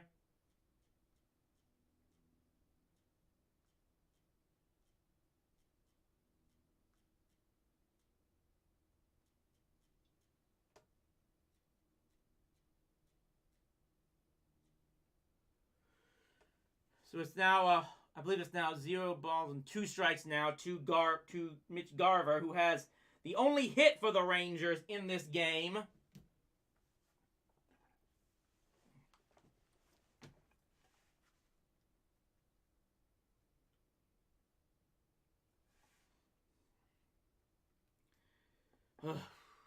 Gomer had a really easy inning last time up, as he misses upstairs for ball 1 against Garver. He had a single in the first inning. Was one of 2 base runners the Rangers had, but they were both stranded, and they haven't put a guy on base since then. There's a foul all the way back behind home plate. So already people on Twitter are griping about the Rangers pitching, but again, for what it's worth, they're getting out of their situations, and that's got to be frustrating to the Rockies. The problem I'm having with the Rangers is that this type of lineup, with the Rockies pitching, should not be this good, and they're just going down weakly all the time. Did he take it there? He did not. Okay, there's now 2 balls and 2 strikes to Mitch Garver. And especially for your home opener, only 1 hit through 3 innings. That's not acceptable. So far, I don't have a problem with the Rangers pitching. 2 balls, 2 strike count coming here. And I think he struck him out again. On!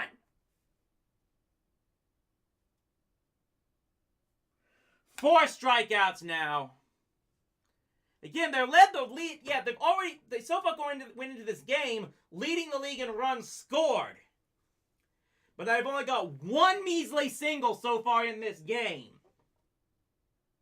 They're losing this game because of their offense, because no one's freaking trying. There's upstairs and misses.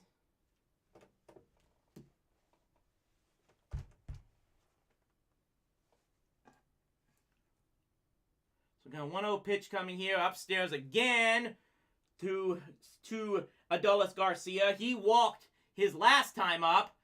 We got Gomer at 51 pitches.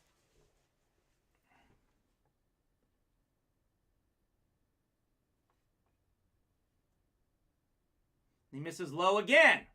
3 balls and no strikes to Adolis Garcia. He finally gets at least get a base runner.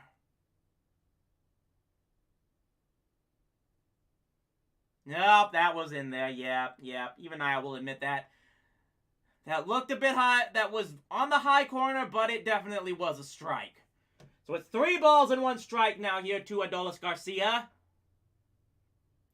Pitch coming here, and he fouls that one off. It's now 3-2. Nate Lowe is on deck.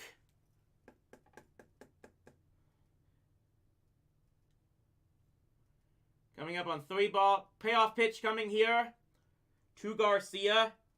1 out, nobody on. And he steps out of the box again.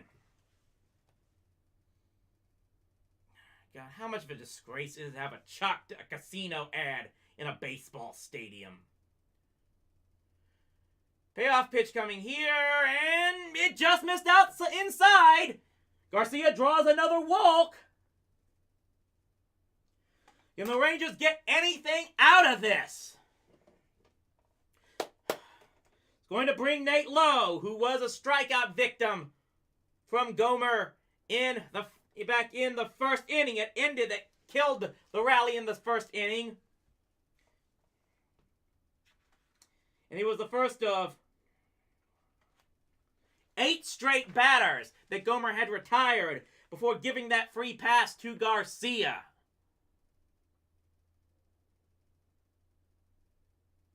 And he swings and misses a terrible pitch there. Again, so far it's not. This is today at least. I'm not blaming the pitching. They've struggled, but they get out of it. Now, if we go to the bullpen, it might be another matter. But even still, I'm putting this one on the hitters to only have 1 single through 3 innings so far. It's just unacceptable with this lineup. Your 2 big hitters that you signed for $500 million haven't even hit the ball out of the infield yet. There's a foul back behind the plate.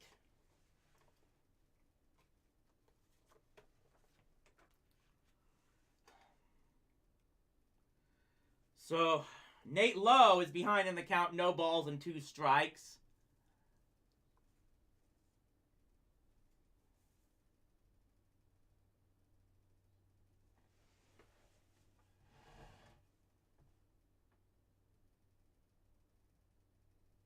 Come on, get this. Missed way in the dirt on 84-mile-per-hour curveball. And the good news is Lowe was not even thinking about changing it. That pitch was way in the dirt. Garcia is on at first base, having drawn a walk for the 2nd time today.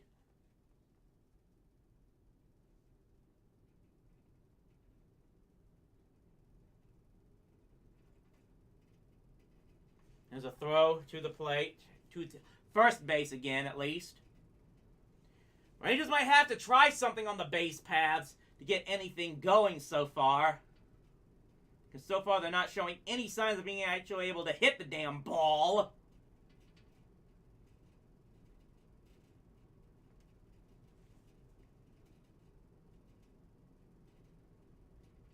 There's a foul back down the third base line. Garcia was running on the play, but now he's going to have to go back, and that probably means we're going to get at least 2 throws to first base before another throw to the plate.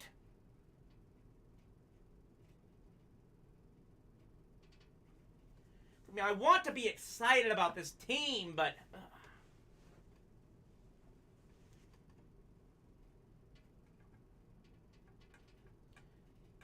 and I think it may have actually fouled it off their catcher, Elias Diaz. That's just what happens all the time in this game.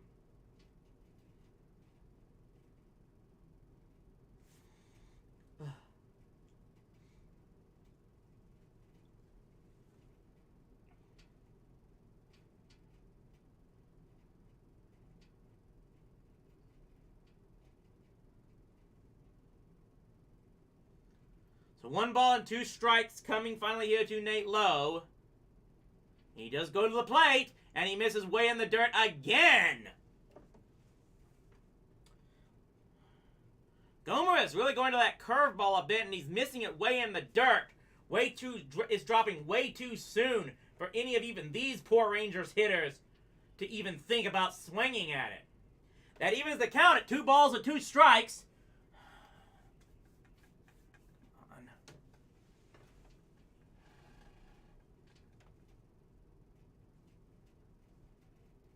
Pitch coming here from Gomer.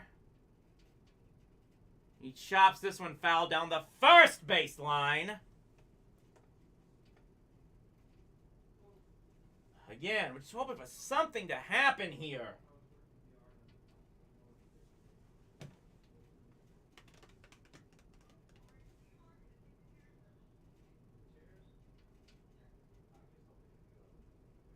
Another 2 ball, 2 strike pitch coming here to Nate Lowe. We're really starting to drag things out here. Ooh, that one just misses. It's a 3 ball, 2 strike count here. Full count coming. Come on. 3 balls and 2 strikes to Nate Lowe. Adolis Garcia on first base. Can we just get something here? Some finally production. Andy Ibanez is on deck for the Rangers. And there's the throw. Of course, he's going to throw to first base with 3 balls and 2 strikes.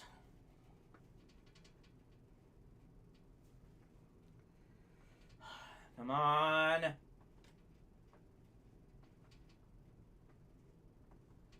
Another payoff pitch coming here. And nope, another throw. Ugh.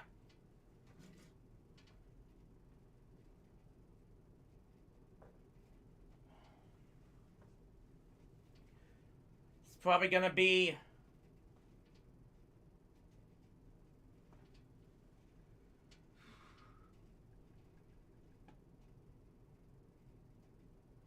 we're going to finally get a payoff pitch. No, we are not.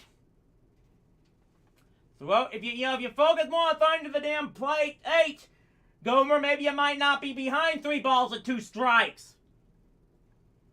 I know you're scared of throwing that curveball because it seems you can't break it soon enough. But come freaking on! God, if he made just a strikeout low because of this, because he got low anxious. Here's the delivery. And did he get it? It's a fair ball! Down the left right field line! It bounces in off the backstop. This should be allowed a run to score. Is it going to? He scores! He scores! Rangers tie this game! Wow! Terrible camera work did not show the base runner coming in from third base, as I was only able to tell that it was running after I saw Garcia clapping his hands. And yeah, because there was absolutely no way. He was running on the pitch as well. That ball hit that corner rail, and then just died back in fair territory. And it is an RBI double for Nate Lowe, and the Rangers have finally tied this game.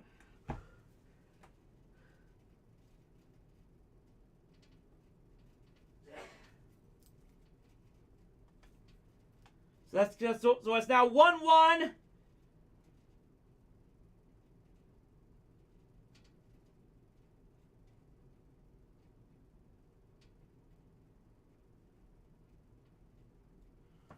To get the RBI double from Nate Lowe, scoring Adolis Garcia. And it is 1-1 tie game here for the Rangers. He's got a 1 ball, no strike count on Ibanez. And I think I can exhale a bit and just a bit better after that one. Woo!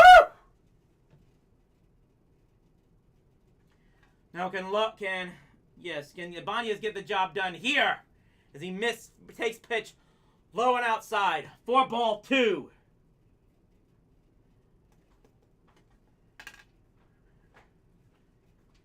Nate Lowe now on at second base. after driving in the tying run here for the Rangers. There's a shot into center field, but it looks like he's going to have an easy play on it. They're going to tag up. He's going to throw straight to third base. No chance. No chance of even thinking of Nate Lowe running to third base on that play.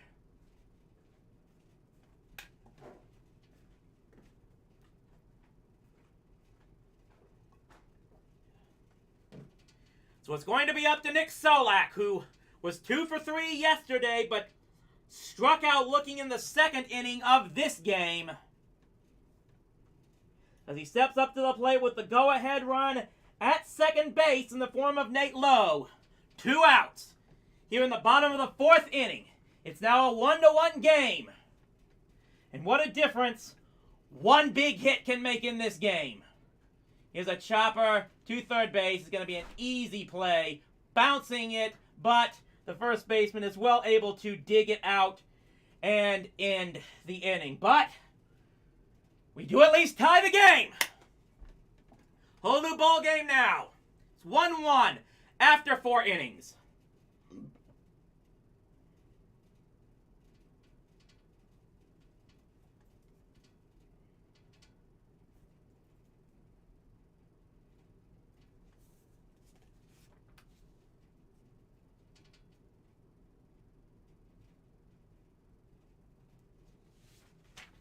Be right back.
Well, we gotta hide something down here.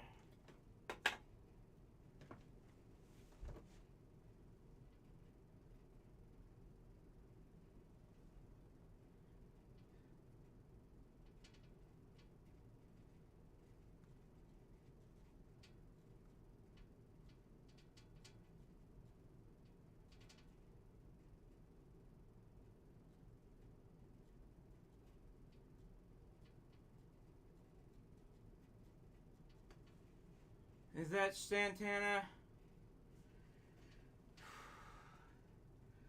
No, it's Albert Abreu, who I think is making his debut here for the Rangers. 5.15 ERA in 28 games last year with the Yankees. You know, I'm just inputting this thing. Just terrible production by Bally Sports so far. Hold up. Hello?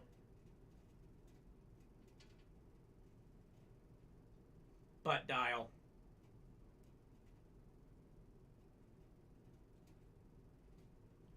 We gotta... That pitch is low.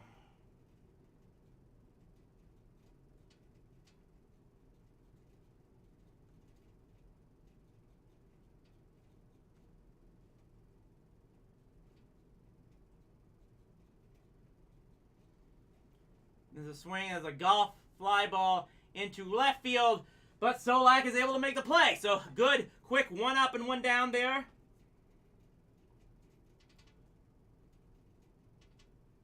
Okay, let's make sure this right. Let's do this.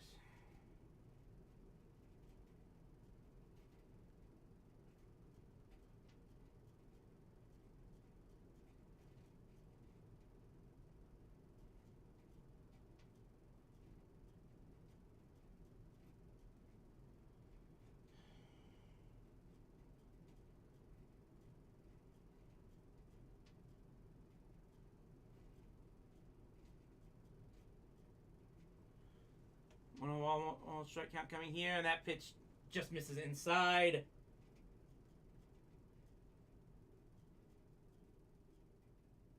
Yeah, this is just a bad production by Bally Sports Southwest in this game so far. Like I said, the ball strike counter has been off all game, and then the camera did not cut to Adolis Garcia scoring from third base on that play, which should be instantly. They just kept showing where that ball died after hitting the corner post. Just terrible production in the truck there, I have to say.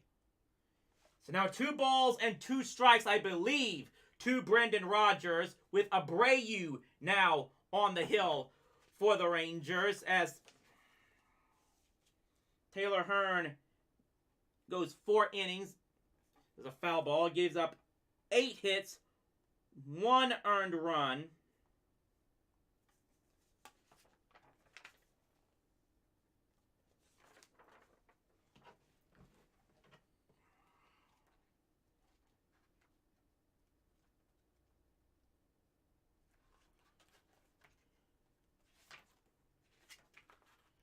Apparently, Abreu was such a quick acquisition that he's not even in the Rangers media guide right now. That's just say all you need to know about him.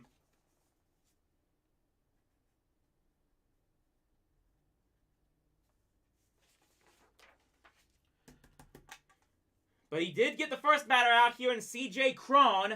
And now Brendan Rodgers at the plate. A payoff pitch coming here. And it's a shot right past him. But it's an easy play by Marcus Semien at second base, who was able to make the throw easy. And it's 2 up and 2 down here for the Rangers in the top of the 5th inning.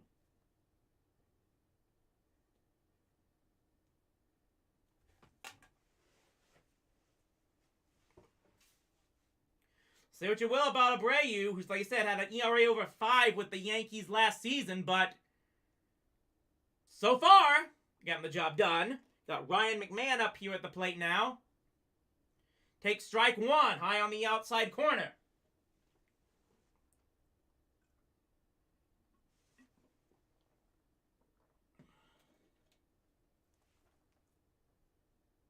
There's a foul ball. Back to strike 2. I'll double check this. In the last 3 innings, the Rangers have induced 5 ground ball outs. Again, when you've got an infield like Semien and Seager, that's really, you shouldn't be afraid to do that. 0-2 pitch coming here, and there's another foul pitch back. It's now a 1-1 game. Rangers were able to tie it on an RBI double from Nate Lowe to score Adolis Garcia. Back here in the bottom of the 4th inning.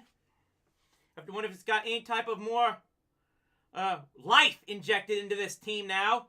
No 2 pitch coming here, and it's fouled a fly ball right there. Solak is able to make the play easily, and we finally get a 1-2-3 inning. Abreu gets the job done. Yup, good for him there. Just want to see people if you get the job done. I'm gonna praise them for it. Heading to the bottom of the 5th, tied 1-1 here. Rangers against the Colorado Rockies. I'm hoping I'll get better at this. When was Abreu acquired anyway? Let me see if I can get any information on him.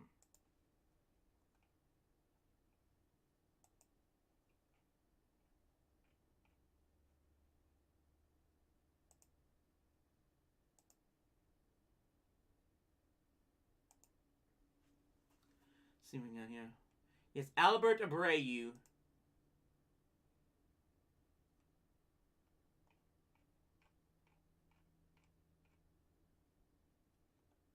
Right. He was the guy that got from the Yankees along with Robert Alstrom in exchange for giving up Jose Trevino. That deal was only made on April the 2nd. So like I said, acquired him so late prior to the beginning of the season. Yeah, weren't able to get him in the media guide so far. But hey, the good news is, as I said, we are in this game. 1-1.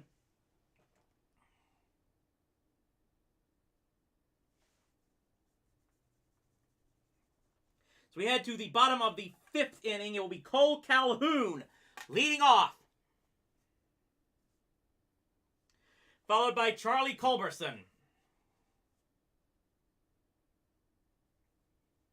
And then Marcus Semien. It's going to be the time where we're going to need that top of the lineup to start producing for the Rangers, as Calhoun takes a first pitch strike.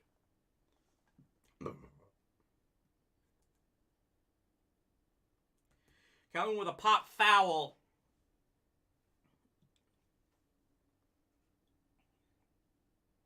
In his first at bat, takes strike 2 again. 2 pitches that just grazed the inside corner, and it looks like Calhoun not really happy with where those pitches were located.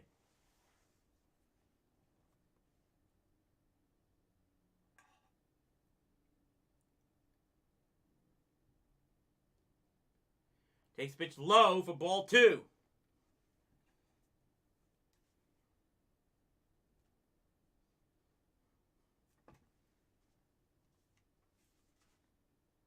Got 1 ball, 2 strike counts here coming. Gomer still on the hill for Colorado. Sets and delivers, and he flies this one into right field, but is able to be caught in the sunlight by Charlie Blackmon. And that's the main thing here, is that this is still a problem we're seeing. That we've seen so far in this year so far. Season is lack of production from the bottom of the Rangers lineup. Today, their 6, 7, 8, 9 hitters are combined 0 for 7 so far.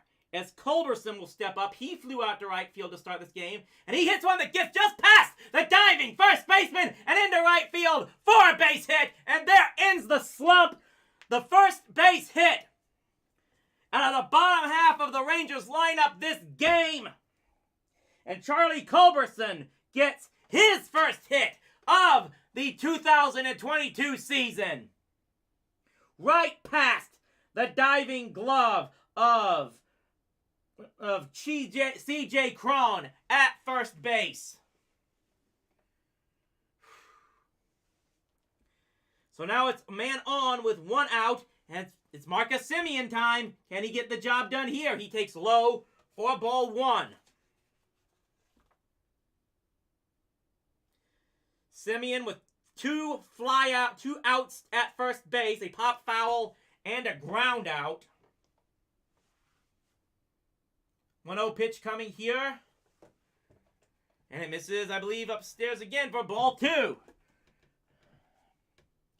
Corey Seager on deck. Again, really surprise move by Chris Woodward to put Semien in the leadoff spot here and Corey Seager all the way up to the 2-hole with Brad Miller on the bench. Swings and misses on that one. It's 2 balls and 1 strike. Well, he says, let me take a guy who had 2 home runs in the first 3 games of this season and decide he's not going to get the start for your home opener. There's already action in Colorado's bullpen, as there's a shot into left center field. He's charging in on it, but the center fielder is able to make the catch.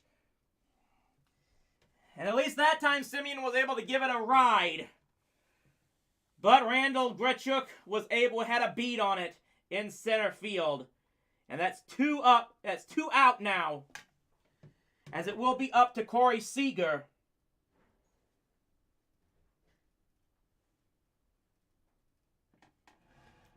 Really trying to balance myself whether I want to give this some real type of actual play-by-play call and a call by a fan here. As Seager steps up, batting from the left-hand side. First pitch is, swung on and missed. He was trying to knock that ball to Grand Prairie for sure. He's 0 for 2 today. Also grounded out to first base and struck out. Hitting the ball all over the place in Toronto. Not a great start here for a home opener. 0-1 pitch here, and there's a golf shot into right center field. It drops in! It drops in! Okay, yes! And that's going to get Charlie Culberson all the way to third base. And again, the Rangers might have something cooking here. A 2-out hit for Corey Seager as he finally gets his first hit in a home white uniform for the Texas Rangers.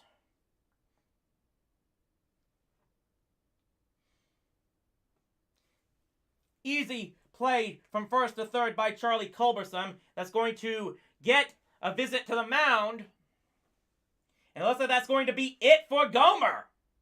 So everyone's on a short leash tonight. The Rangers have just chased the Rockies starter as Colorado is now going to the bullpen. 4 2/3 innings for Austin Gomer.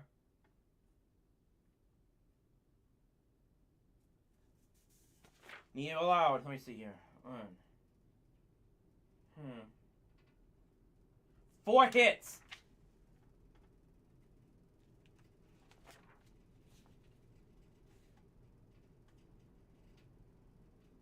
He walked 2. They were both to Adolis Garcia. Did strike out 1, 2, 3, 4. I believe he struck out 4.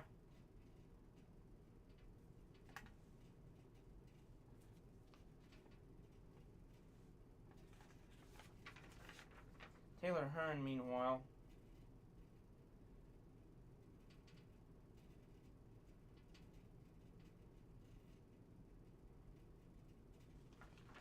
he walked 1. He did strike out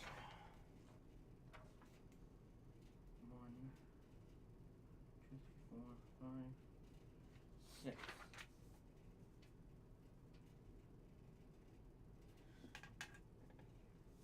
So here's your starters line so far after this game. Neither starter gets in through 5 innings.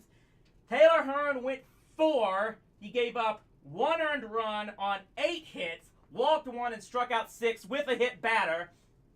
Austin Gomer is gone after 4 2/3 innings. He's allowed 4 hits, 2 walks, struck out 4, and he's allowed 1 run and is responsible for the 2 runners who are currently on base. It's now Corey Seager at first base, Charlie Culberson at third, and Mitch Garber is the hitter. And a new pitcher for the Colorado Rockies. We now have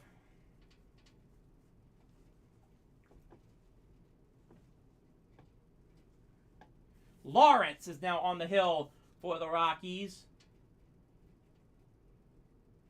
Oh, and that one almost hit him.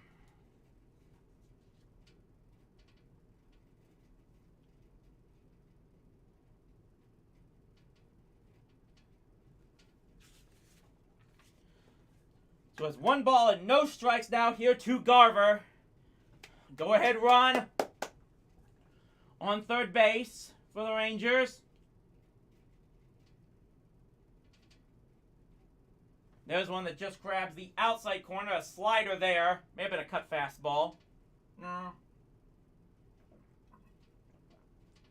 No, I don't know if it does or not.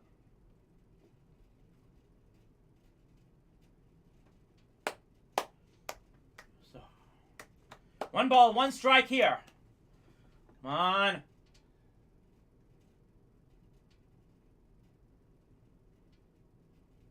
Here we go, and that one, whew, just missed outside. It's 2-1 now.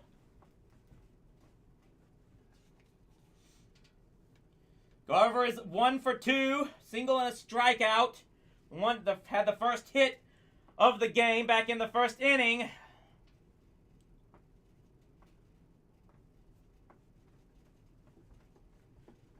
2 balls, 1 strike. Fouls that one off his own shin.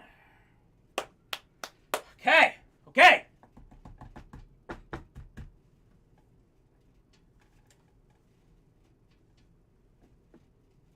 Adolis Garcia, who has the only one scored so far for the Rangers, is on deck if Garver can get himself on base one way or the other.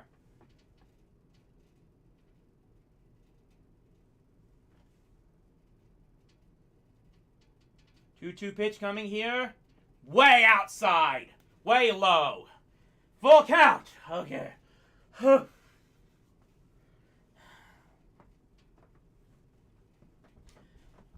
coming up just about approaching 5 o'clock here Central Time in the 5th inning.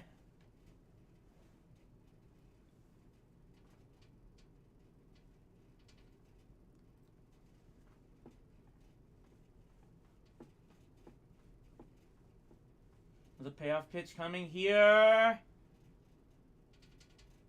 Foul fly. Yes, that foul's going all the way back. So another full count pitch coming here. Okay.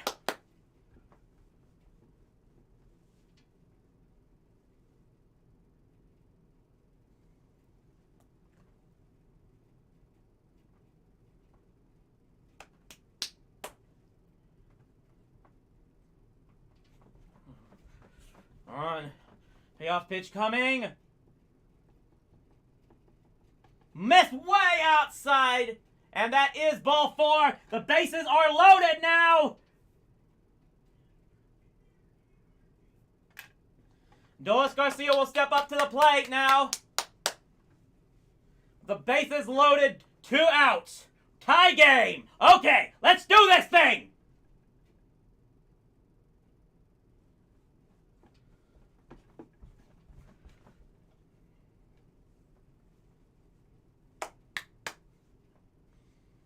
Adolis Garcia, career .364 hitter with the bases loaded. He has 1 grand slam in his career.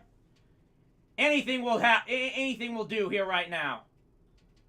Takes the pitch, just on the outside corner for strike 1. Right. Opening day here, Texas Rangers against the Colorado Rockies. 1-1 game, but the Rangers have the bases loaded. With Adolis Garcia at the plate, 2 out here in the bottom of the 5th inning. Another slider that misses again. And Lawrence keeps trying to go to that straight breaking slider, and so far the Rangers are not biting. It's just breaking way too hard for them to really decide to go after it. 1-1, fouled it back. 1 ball and 2 strikes. Okay.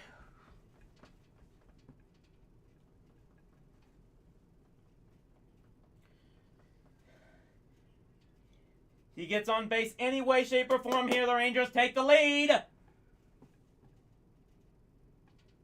We got Culberson dancing off of third base. And now Garcia steps out of the box, steps back in.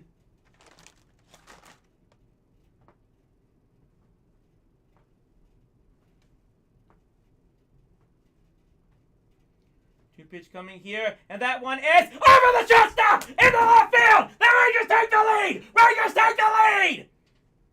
Is that 2 runs? 2-run score on the base hit by Adolis Garcia, and they lead it 3-1. Wow! And I just messed up everything here on the set because of that.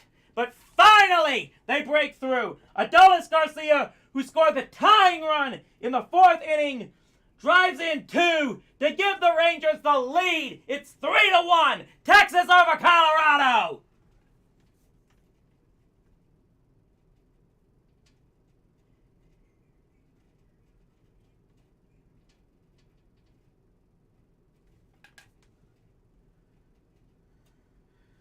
So 2 runs are in. And now 2 runs are on, first and second, 2 out. As Nate Lowe will be the hitter. He drove in the first run of this game.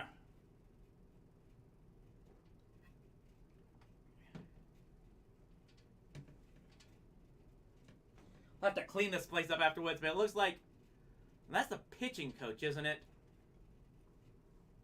Where's the manager? There's another meeting on the mound here. That's gonna get at least give me time to clear this stuff out.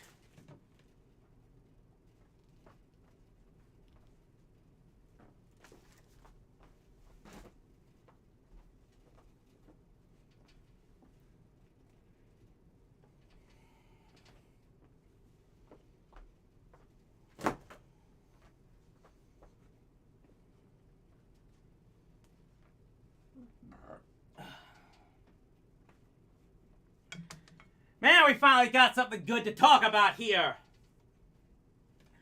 3-1, the Rangers lead this game. Wonder what the twits are saying.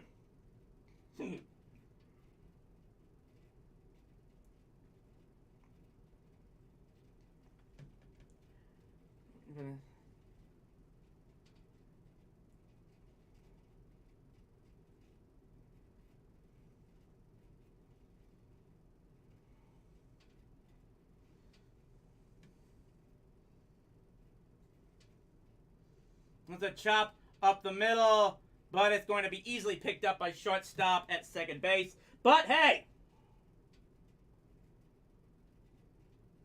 got the job done. 2 runs in the 5th inning, and the Rangers now take the lead. 3-1.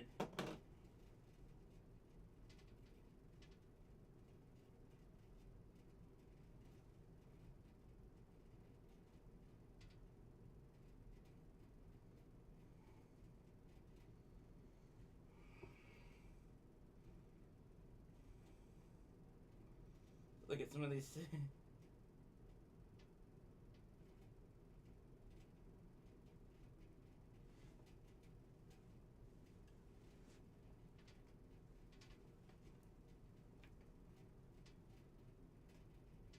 at this stuff.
So, okay, we're back here to the 6th inning.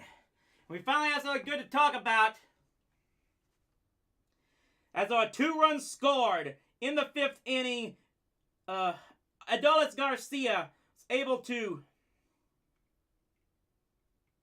drive in 2 runs. And that was the first pitch strike here to Randall Grichuk. Need to do more about this. What I have to...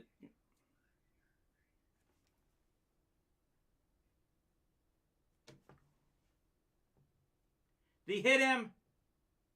That's the way to start after taking the lead, is to hit a guy. Abreu's still out there. He's at 15 pitches.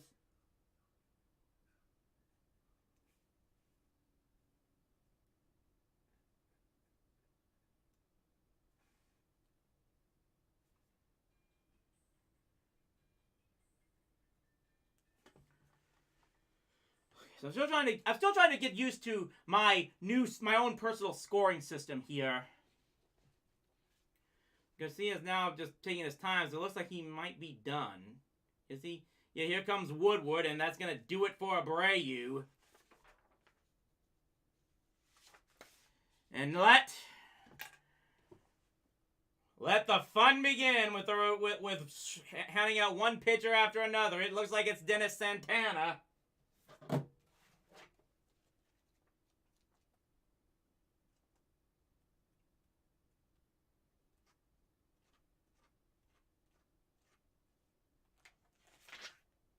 Yep.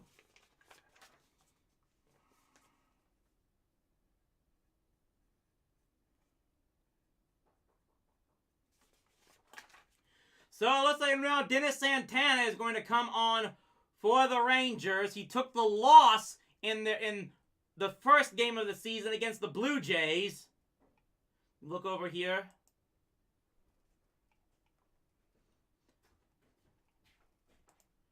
But he did come back. Actually, he didn't. Yeah. He did come back to score and have a shutout inning in game 2. Actually Sunday's game. So he comes in now for his third tour of work in 4 games. He has so far has 2 1/3 innings pitched with a 3.86 earned run average. It's going to come in after Abreu hit Randall Grichuk to start the 6th inning. Now it's going to be up to, he's going to have facing Elias Diaz and Jose Iglesias and more than likely Connor Joe.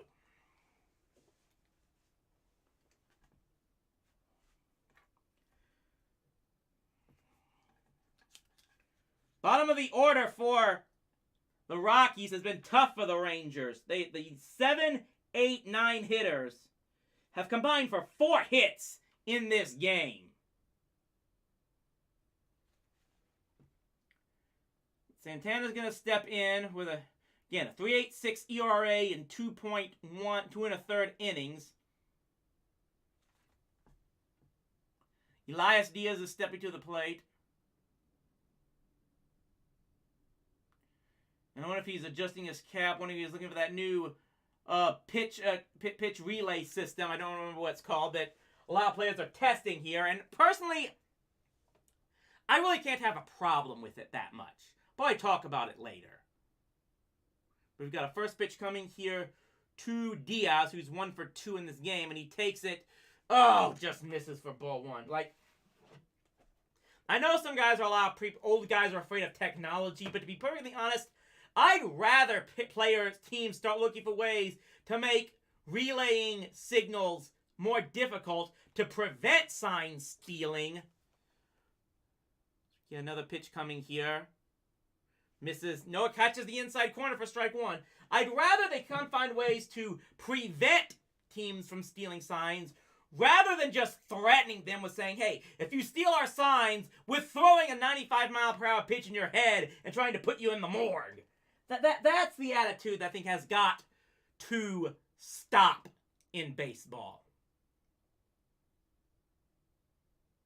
1-1 pitch coming here, and that catches the inside corner again. Strike 2.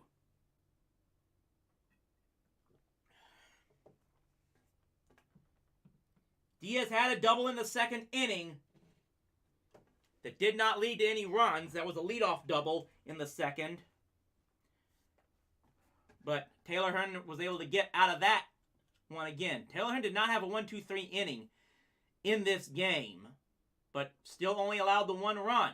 And there's a shot right to shortstop. Could be 2, 1. They got it! Easily! 1! Easily! 6-4-3 double play. No problem whatsoever. The leadoff hit by pitch is erased. And that's 2 down for the Rangers.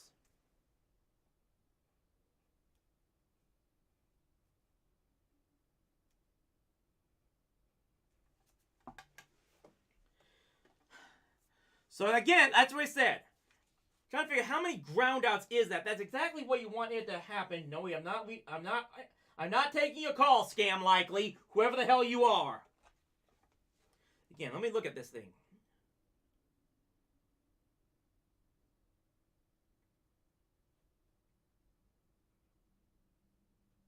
That's 7 groundouts now induced by the Rangers in this game. And that, more than anything, is what you actually absolutely need to start happening. There's a missed one. Low and away for ball one, I hope. Again, you just cannot trust this pitch tracker here by Bally Sports Southwest. They have been off all damn night long, day long.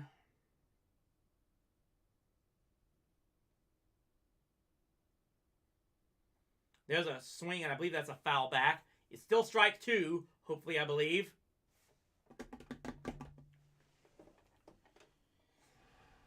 Santana hit the leadoff batter, and Randall Grichuk was able to get that erased on a double play ground ball to shortstop by Elias Diaz. And now this is Jose Iglesias, who's 2 for 2, an infield hit and a double.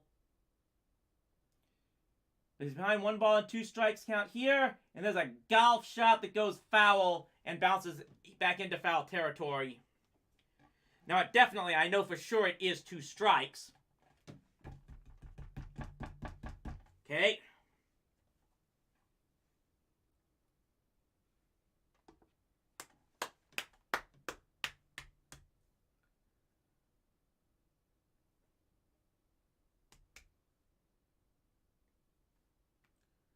All right, 1 pitch away from getting out of this inning.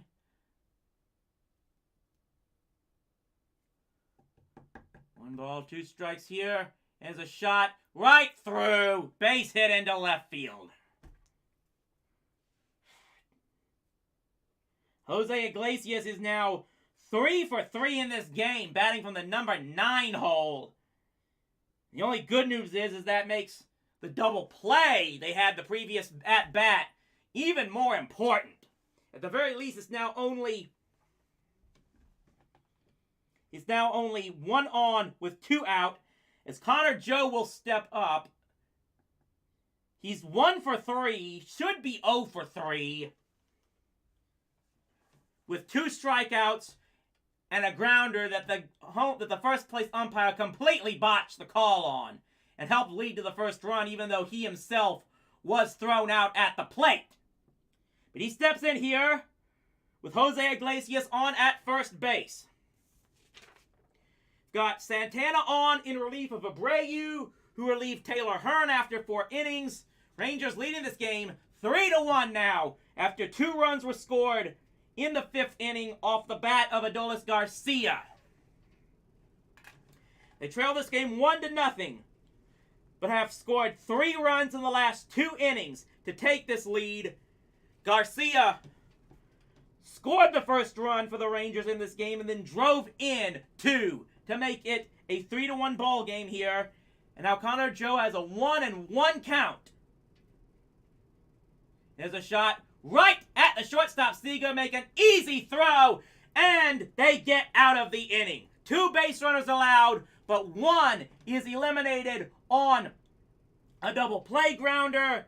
And then Santana, after the 2-out hit, is able to get Connor Joe to easily ground out to shortstop to end the inning.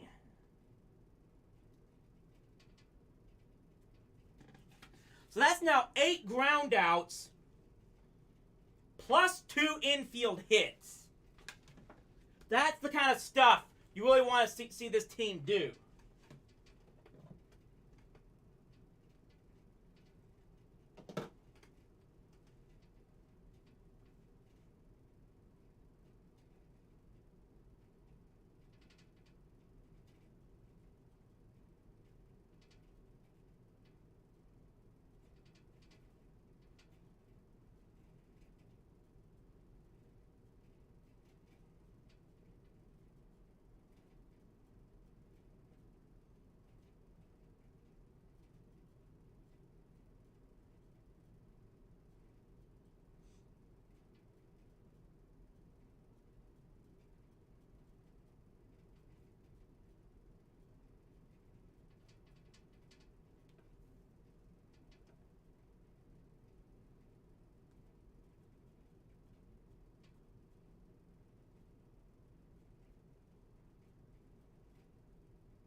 just so you guys know, I am hoping to hopefully get some other guys to call in future live streams, so it won't just be me. We'll have some stuff to talk about throughout much of this game.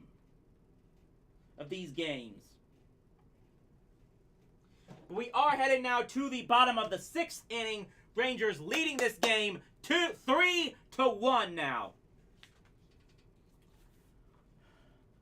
Rockies took the lead with Chris Bryant scoring on a base hit from C.J. Cron. And they had chances in the next 3 innings, but Taylor Hearn was able to get out of those jams, all 3, and the Rangers bats finally awoke, starting in the 4th inning. Adolis Garcia drew a walk and scored on a Nate Lowe double. And then Garcia came back and drove into, with an RBI, bases loaded hit to score Corey Seager and Mitch Garver in the 5th inning. And that is where we stand as the Rangers now lead the Colorado Rockies 3-1. As we head to the bottom of the 6th inning, it will be Andy Ibanez leading off here. And he swings and misses a bad high outside pitch. Got him to chase like a little leaguer on that one. Ibanez is 0 for 2. 1 hit so far by the 6 through 9 hitters for the Rangers in this game. He takes one outside, but that 1 hit got everything started in the 5th inning. A leadoff batter by Charlie Culberson. I think I actually got that wrong. It should have been... yeah, I think it's Culberson that scored and Seager. I gotta fix this thing. As they fouled off that one back. Where did I put...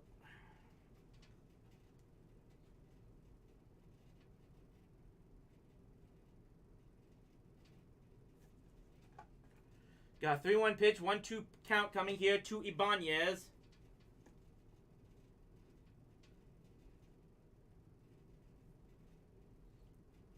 Okay, I think I got that right. So we got, as we get a 1-2 pitch coming here, and he rips this one. There's a base hit, left field. All right, great way to start this one for Andy Ibanez. His first hit, the 2nd hit of the night for the 6 through 9 hitters from the Rangers, and maybe we're getting something started again. So again, to correct what I said last time, in the 5th inning, it was actually Charlie Culberson and Corey Seager who scored the 2 runs off the bat of Adolis Garcia.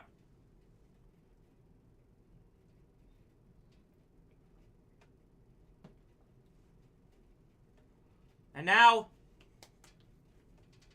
here's Nick Solak, who's 0 for 2. Trying to find this out here. I believe this is the first time the Rangers have gotten the lead-off batter on in any inning so far in this game.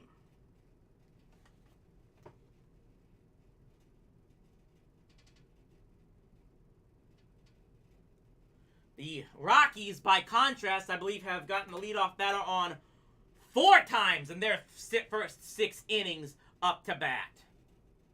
None of them have scored, believe it or not. You remember, this game could be at least a 1-run game, if not 2, and who knows what more it could have done, if not for the fact that a great play by Solak and Seager combining to throw out Joe Connor at the plate after he drew that leadoff infield hit in the 1st inning. Who knows what could have happened had that run been able to score. 1 ball, no strike count here to Solak. And there's the throw to first base. That's actually... I think that's hot. That's not Solak now. No, that's Ibanez. Solak is at the plate. Ugh, I'm losing my mind here. I gotta get these, one of these players down now. It is Ibanez, right?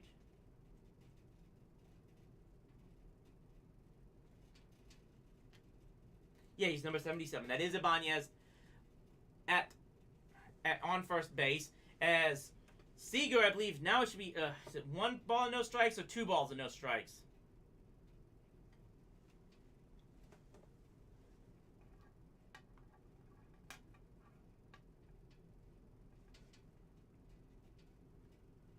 Should be a 2-0 count coming here. Runner on at first base. There's a foul back to the screen.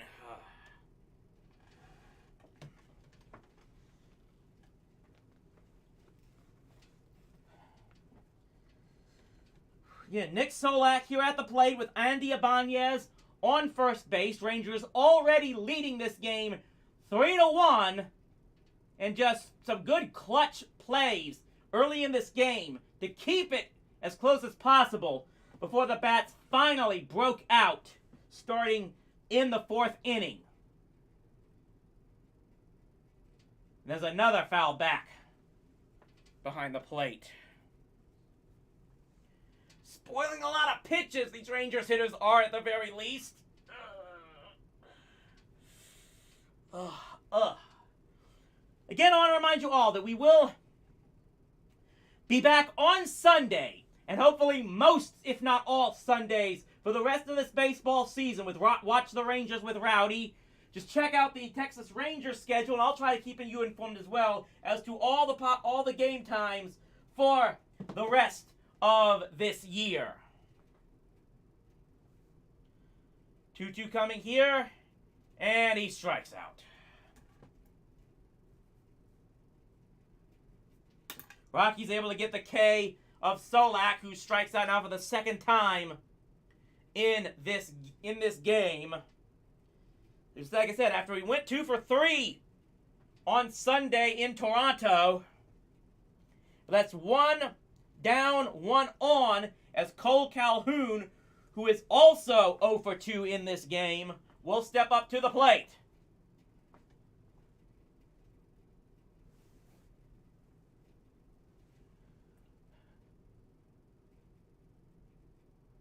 And there goes no throw again. And again, I know I'm saying it's not so much that they're trying to. It might not be just as much of trying to keep him from stealing as it's trying to keep him close enough for a double play. I get that, but still, I think everybody agrees all these throws to first base are just about as annoying as all get out. I don't even really like them when our guys do it. But first pitch coming here is a chopper. It's going to be easy play at shortstop for the first one, but they do not get the double play. Good running there by Cole Calhoun. And the inning does stay alive.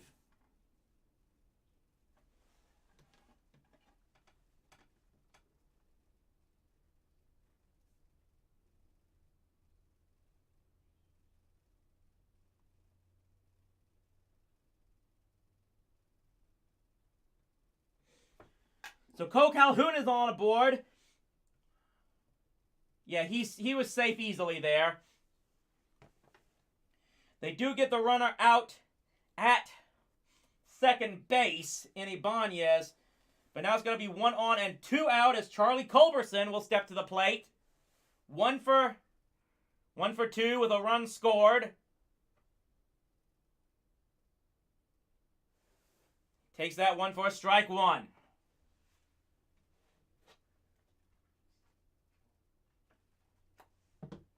Wondering who's going to be coming out in the bullpen for the Rangers in this next game. This next inning.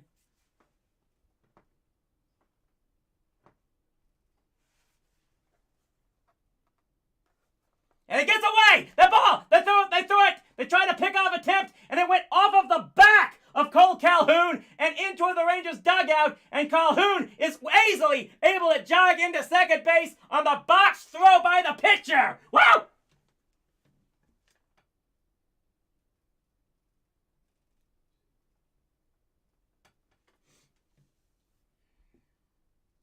Yeah, that is a bad throw by the pitcher.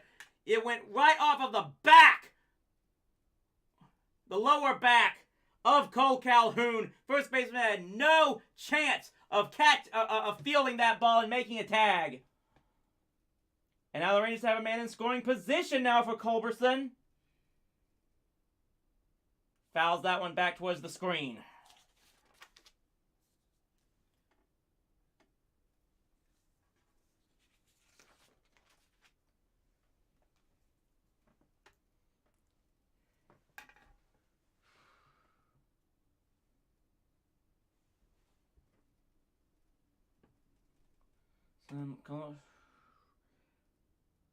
And Rangers now with a chance to get another, probably get another run here. 0 ball and 2 strike count to Culberson. And he got him to strike out. Rangers strand that runner, do not get any more. They still lead. They still lead the Rockies 3-1 as we head to the 7th inning. Let me see how many they got here. 1, 2, 3.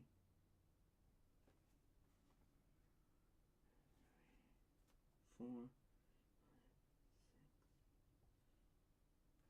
8.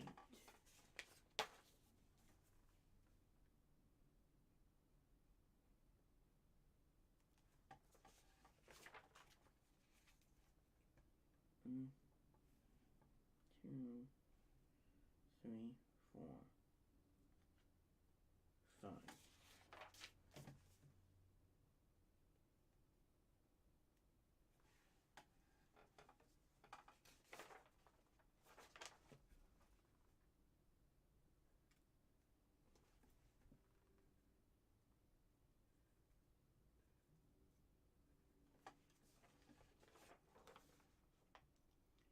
No, what do we have here? 4.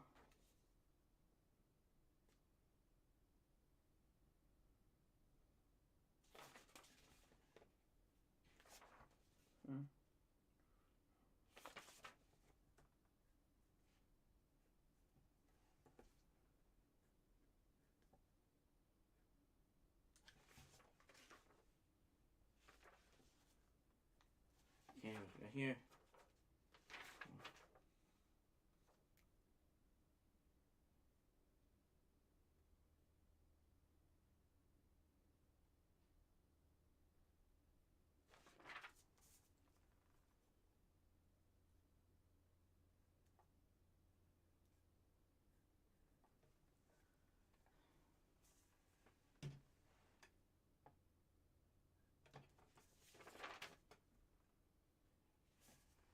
Three, 4, 5, 6, 7, 8, 9.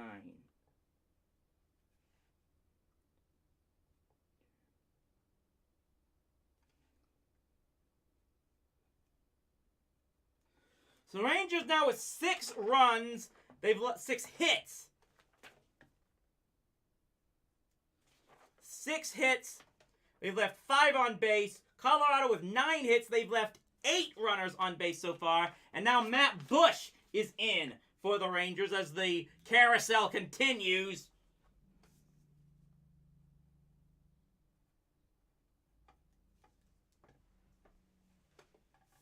I believe Abreu right now is on the hit for the win. There's a pop fly easily led for Seager at shortstop. 1 down. Okay.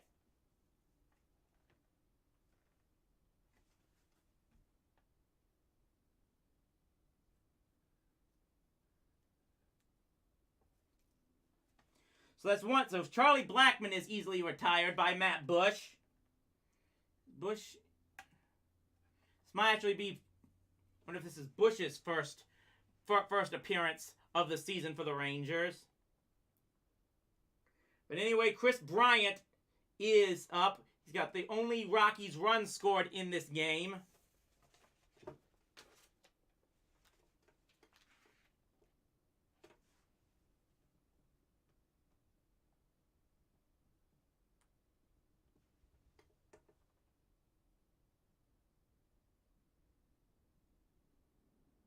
There's a foul fly.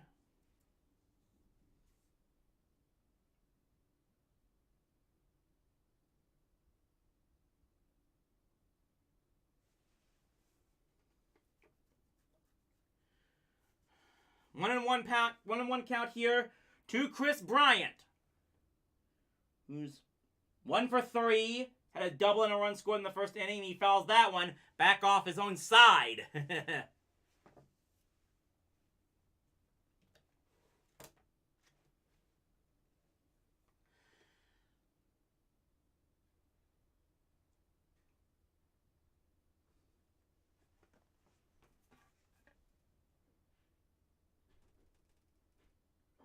Come on. 1 ball, 2 strikes. Chops this one foul again.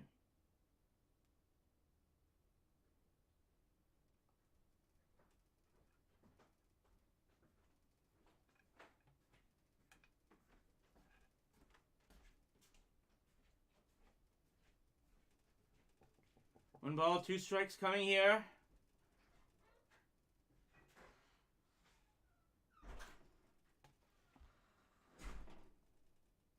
Here's a shot in between the split and the shift into left center field for a base hit. That's one place where the infield shift did not work. And the Rockies have another base hit. I will say this I might be more able to talk about more stuff if I was in person at the game.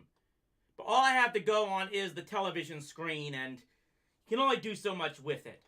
Then again, I'm trying to do my best for you guys who can't make it to the game anyway and give you some better type of calls instead of what the guys in the booth are doing. Since I know a lot of you guys just don't care for those TV guys in the booth. As we have a first pitch strike on the inside corner here to C.J. Cron, who has the only RBI so far for the Rockies in this game.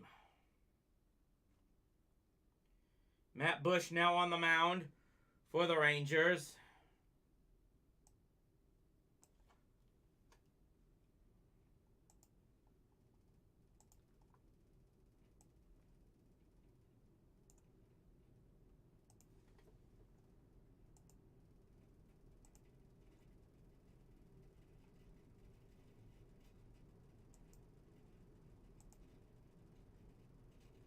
One pitch coming here, and it just misses ball 1.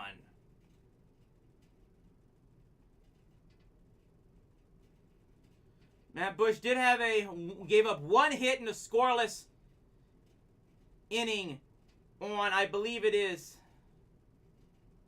on Saturday against Toronto. You get out of this inning right now. Catch that pitch on the inside in corner for strike 2. The Rangers have only managed to get 1, 2, 3 inning in this game so far.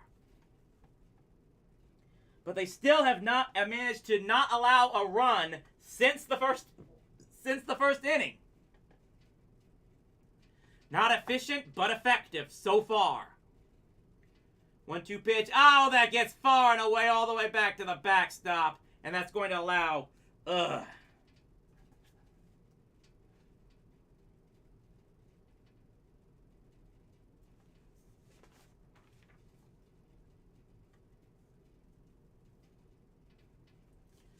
So there's a wild pitch there. And again, I need to double check to see about that catcher spot.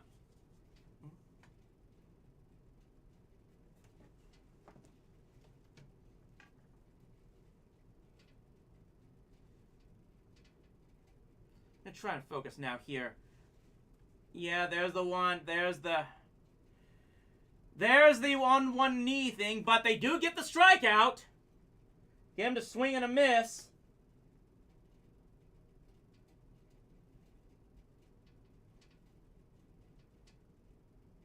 I got this all wrong again. So the wild pitch by Matt Bush, that probably was not helped by the 1 knee catcher, allows Chris Bryant to take second base, but it is now 2 out as Brendan Rodgers will step to the plate. Rodgers has been on base twice so far in this game with a walk and a base hit. But he's been stranded both times.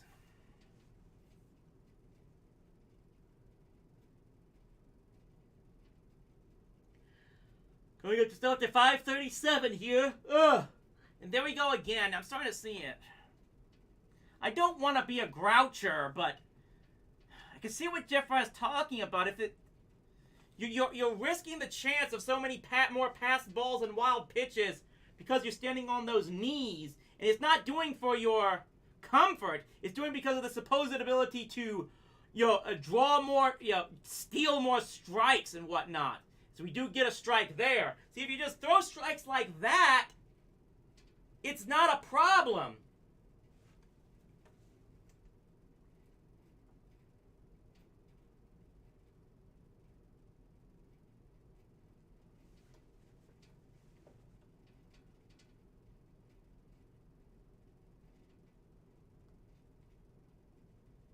Here's a chopper. Going to be foul.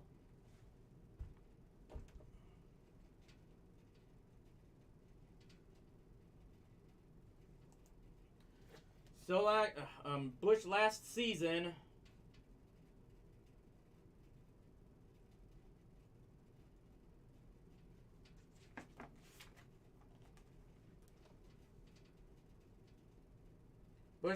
only had a 6.75 ERA.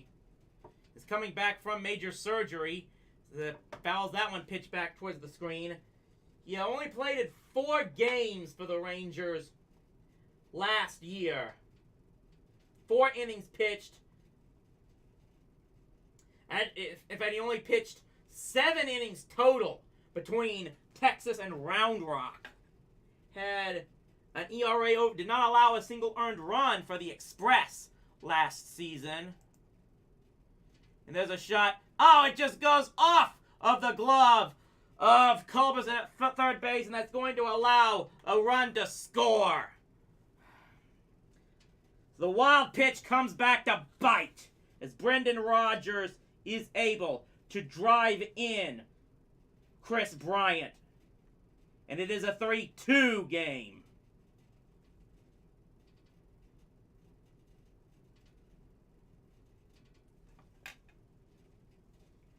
So Chris Bryant now with the only 2 runs in this game for the Colorado Rockies. And I believe that's going to put the tying run now at first base in the form of Brendan Rodgers. And Ryan McMahon will now step up.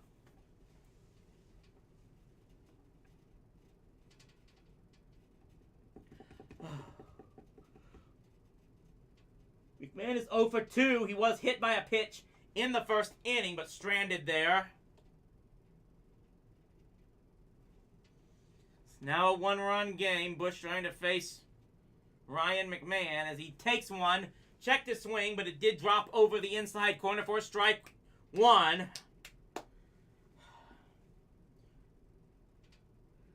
Randall Grichuk is on deck.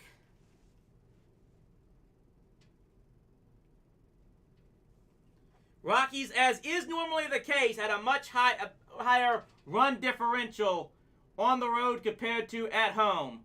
They've always, throughout their entire history, done better, far better as a home squad, scoring runs. It's now 0-2 on Ryan McMahon as the wave, it looks like, has started there at Country Club Stadium. No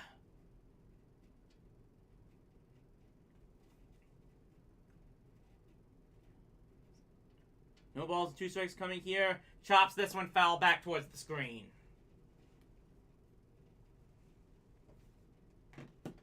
And our next live stream of Watch the Rangers with Rowdy will be this Sunday at 1:30 Central Time. The Rangers face the Los Angeles Angels of Anaheim, California, Southern California, Orange County. And then, after that, starting around 7 p.m., maybe 8 Central Time, will be Rowdy Live, our normal Rowdy Live stream. That pitch misses just outside, 4th ball 1.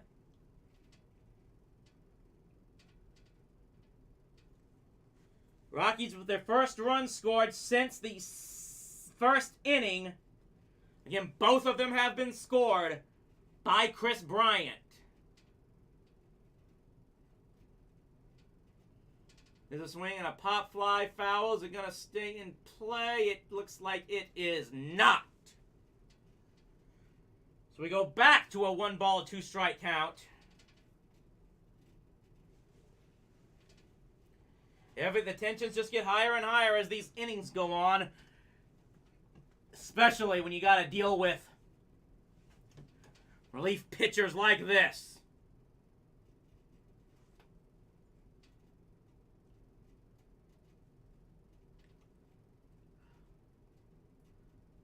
One-two pitch coming here. And that one's hit down the left field line. It's going to fall foul as well. Desperately trying to get themselves out of this inning. One run is already in off the bat of Brendan Rodgers, who has that now at first base, representing the tying run. But there are 2 outs and 2 strikes on Ryan McMahon, as Ryan Bush is trying to finish this thing off. 1 pitch away, Ryan. Come on. And that one hit him again.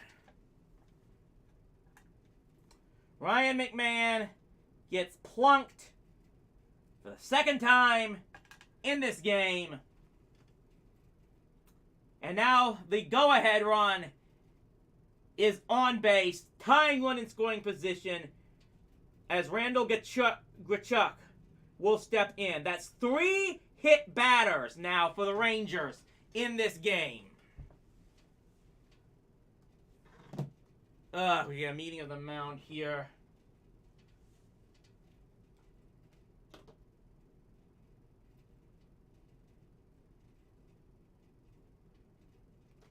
Looks like Mathis is done with the meeting.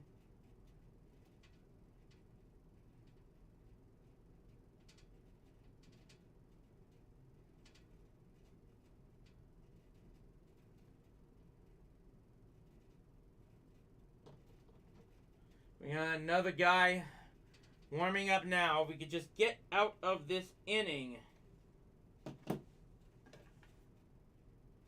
2 on, 2 out. The first pitch there misses low to Randall Grichuk. He's 1 for 2. He was hit in the 6th inning. And that pitch misses low again.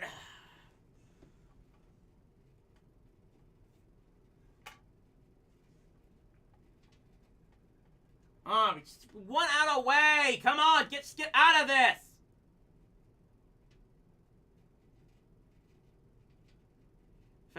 Flies this way into left field. Right field is going to stay in. Please stay in. Please stay in. Oh, he got out of it. Grichuk gave that one a ride. But Calhoun was able to haul it in right at the warning track. And despite giving up 1 run, the Rangers still lead this game 3-2 as we head to the 7th inning stretch.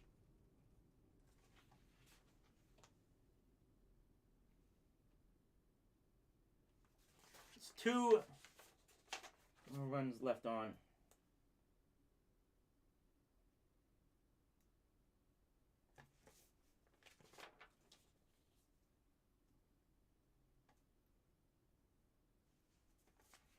Let's look over this again. 1, 2.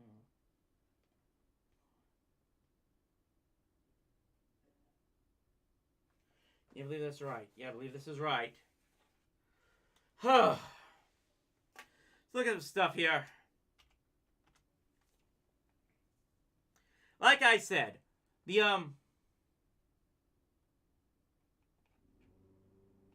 we'll have the next live stream. We'll begin our regular routine of live streaming during Sunday games, starting this coming Sunday, as the Rangers face the Angels, starting at 1:30 p.m. Central Time. And then we'll follow that up with Rowdy Live starting at around 7 p.m. Central Time. I may start pushing that live stream down to 8 p.m. and see how well that works. But hope you guys can find a way to enjoy that, as we will be having a full set of both game streams and our Rowdy live streams back to back on Sundays for at least the remainder of this baseball season. Glad anyone is able to tune in and join in on all the action.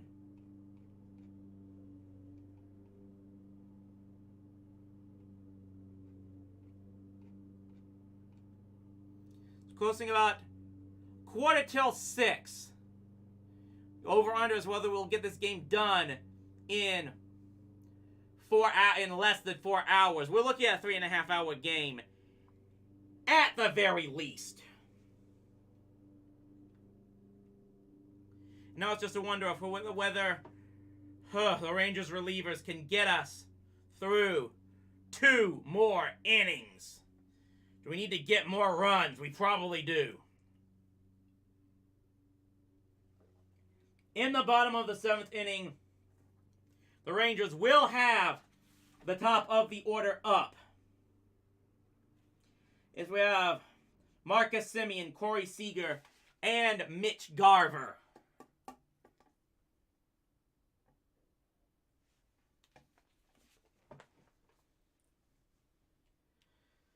Semien and Seager are combined 1 for 6 in this game so far. Garver has gotten on twice with a walk and a hit. But the player of the game so far, and probably regardless of the outcome, has been Adolis Garcia.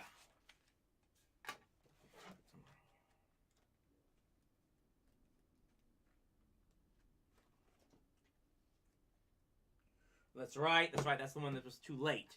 I keep forgetting. I'm trying to put this guy's first name here on the stats. Albert Abreu, I believe, is online for the win. And there's a shot. No! It goes through! It gets too wide! Semien with a tough grounder up to the second base side, and the throw was way wide. And easily, Semien is able to beat it out. I'm scoring that a hit, just so you know. So we double check the replay here. Went right up the middle. The shortstop, it was the second baseman playing away, had to make it, and I'm calling that a hit. Just so you know, I'm calling that a base hit. So it's a leadoff infield hit for Marcus Semien. You take what you could get. You never know what can get you into a hitting streak very soon. And the leadoff man is on now as Corey Seager will step up to the plate. And he fouls this one all the way back. No ball, 1 strikes.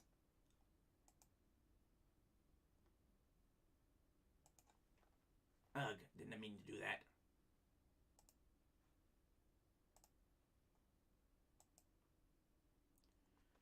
So we got a 0-1 pitch coming here. Corey Seager's at the plate with Marcus Semien on at first base. That pitch is way in the dirt.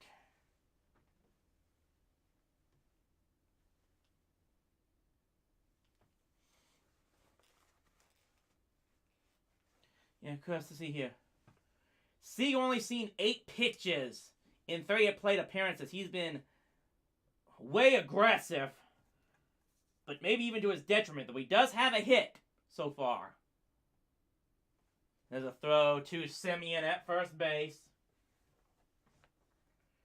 Rangers still leading this game 3-2 after Colorado got a run in the 7th inning.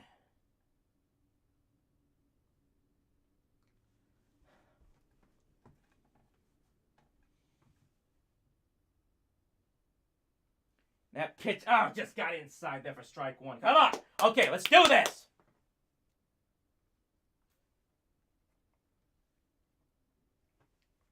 I need to give you guys some more entertainment. I just hope that the Rangers can help me give me a reason for it very soon. 1 ball, 2 strikes to Seager.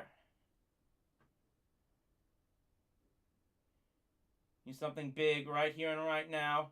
There's a shot. Oh, they get the throw. They get the double play. Oh, come on.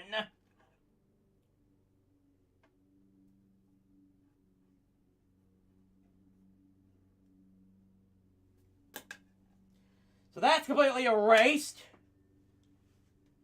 And now it's no. Yeah, it was a hit it right back to the first baseman, who was able to.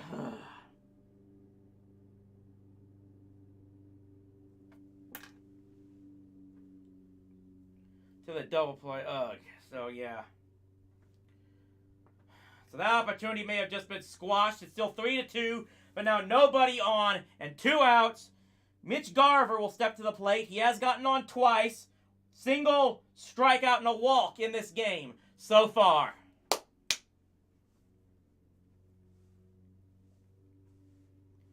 Everyone's just sitting around now because, like I said, they haven't gotten that much. We had the explosion of 3 runs in the 4th and the 5th inning.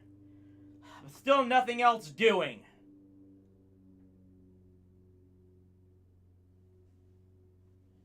And still, you have to wonder. I mean, I know this last season was last season, but...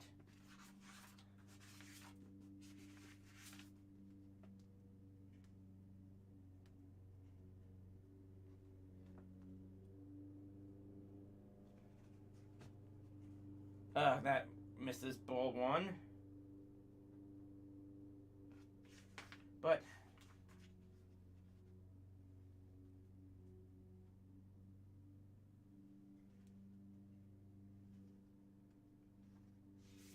oh, well, who cares? 2-1 pitch coming here. Oh, that was in there for strike 1. He probably could have swung at that one. Ugh. Come on, we need more runs here. Do not trust this bullpen.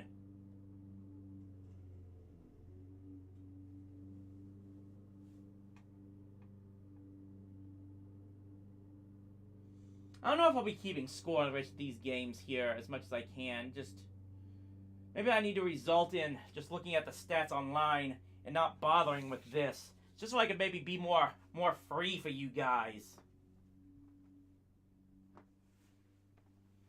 I mean, I know the entertainment of keeping score and everything, but maybe I'll put that aside here. Let's just stop that and just try to be a fan here. Come on. We need 1 out. We need 1. Let's try to get another run here. It's 2-2. And then a shot! Is that good? No. It's going back. He's not going to get it. He's going to get it. Ah!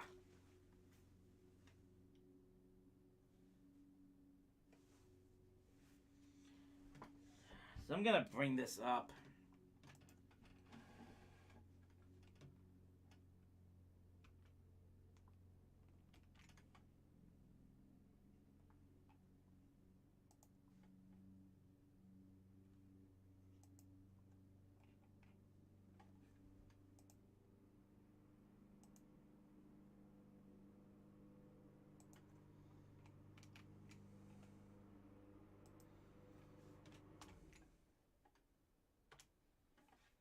Just see if we can get this.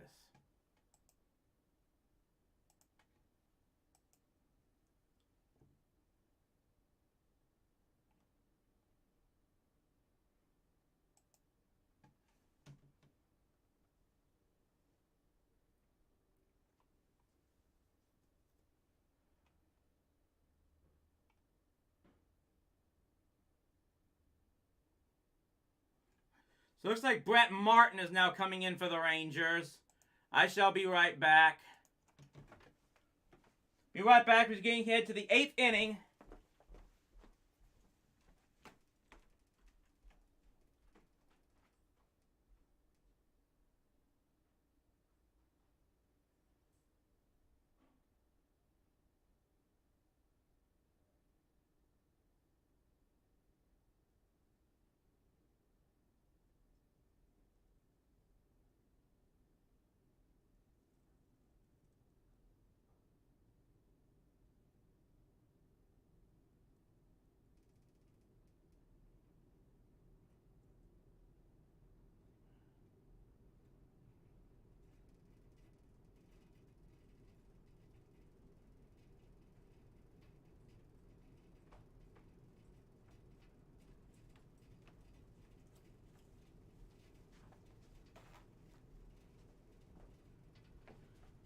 Okay, so now it's Brett Martin here on the 8th inning as the Rangers are 6 outs away from hopefully finishing off an opening day victory on their first home game.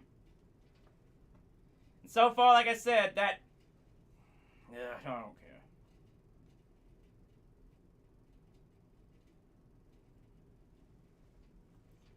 Last season, this is Brett Martin's first game. He had a 3.818 ERA in 61 and 62 and a third innings in 66 games last season for the Rangers.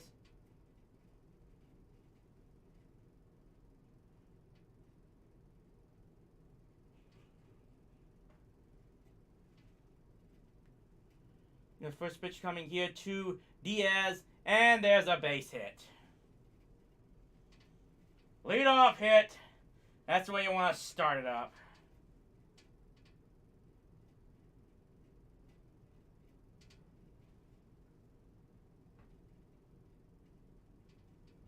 Let's go this.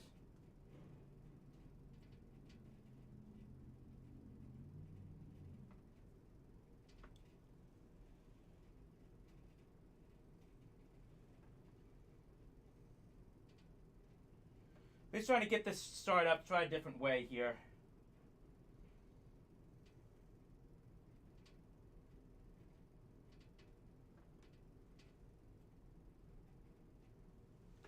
So it's 1 on, 1 out here.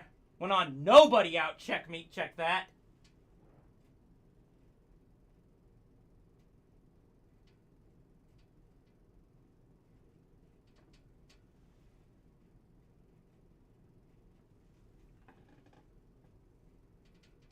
Swing and a miss at that one. Okay.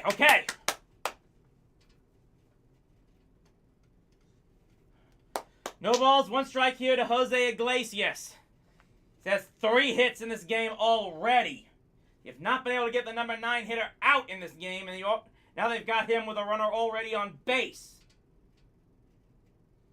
There's a throw. We have to get that throw. We have to have that throw, of course.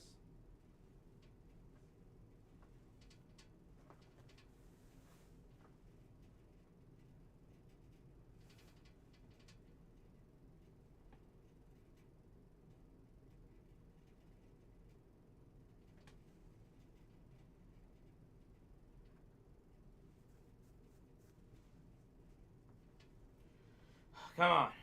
0 balls, 1 strike here. Chopper, can it be 2? Can it be 2? They got the leader. They got the one. Do they get the other one? They do not. Well, they get the lead runner at least. That's 1 gone. Gonna bring back that pesky little leadoff hitter again.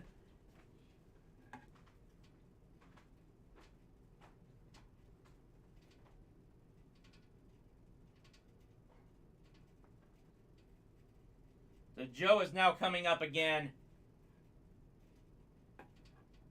Again, they have been able to contain him. I don't think he's hit the ball out of the infield yet in this game. Like I said, that first leadoff at bat, that he was out. And they called him safe. Otherwise, and if it wasn't for that, this might still be a 3-1 game here.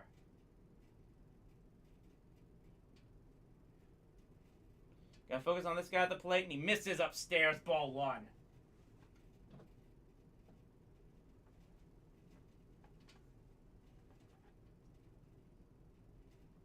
I mean, he was thrown out at the plate. Otherwise, it could have been even worse than what we have right now.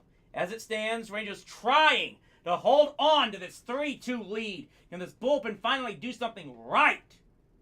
Misses low for ball 2.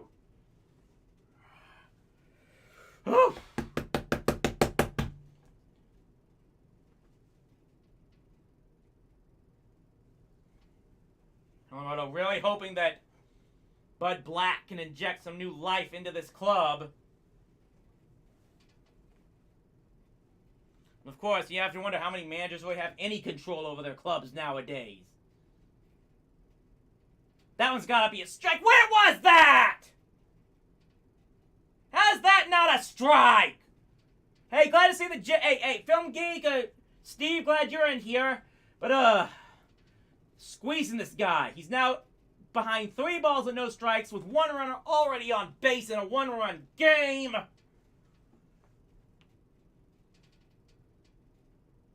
Fouls that one off. At least he was swinging on 3-0. Bailed us out there. Oh!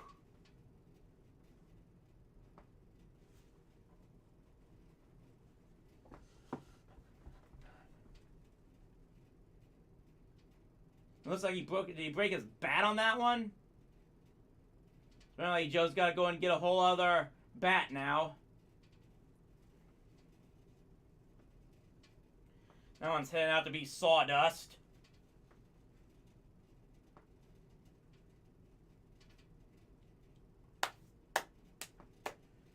Whew.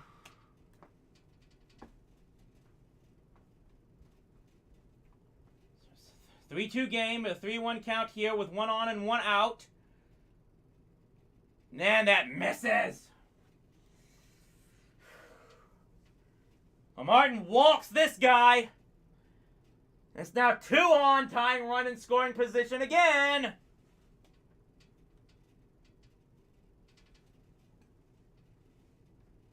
Seriously, how can a beard like that be comfortable? Good for freaking night.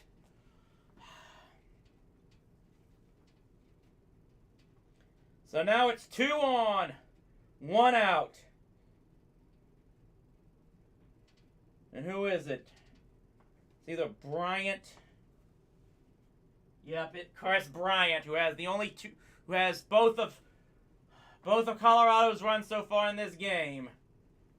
No, wait, Blackman's on. Blackman's up to the plate now. I am so screwed up now. And again, that ball could have gotten away because of that on 1 knee motion.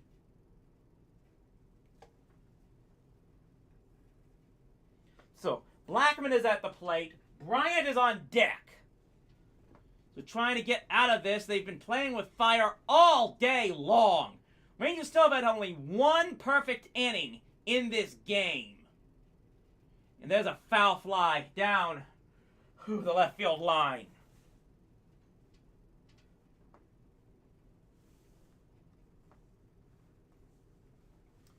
Just a little after 6 o'clock p.m. Central Time. Can we finish this game in less than 3.5 hours? I don't know. It's all up to them.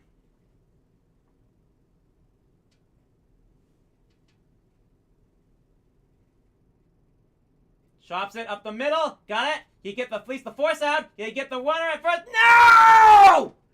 No! At least got him in a rundown, but that's going to allow the tying run to score.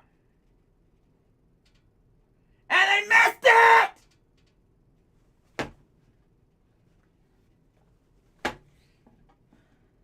They had the double play! And then the relay throw to first went wide.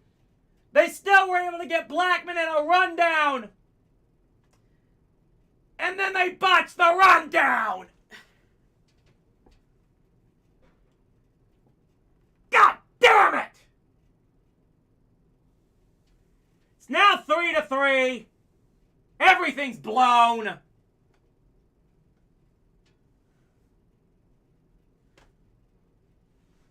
Brett Martin's out. Even though that wasn't even really his fault. And I don't know what's going to happen now.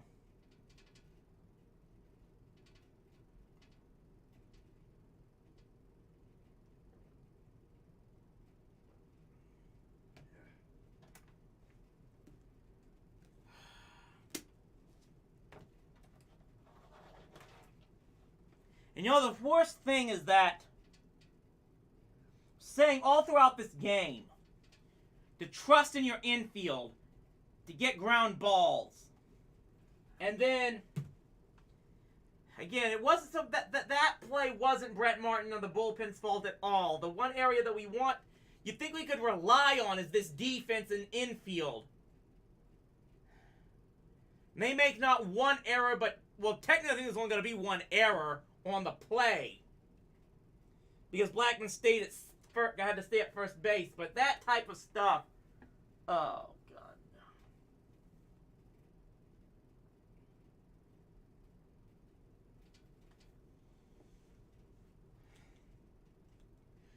The main thing is that play allowed a run to score.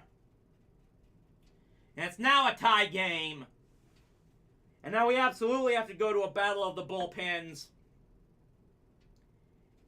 And of course, I ain't trusting the Rangers on that in any way, shape, or form. This is not looking good. We're in the 8th inning. And it's now 3-3.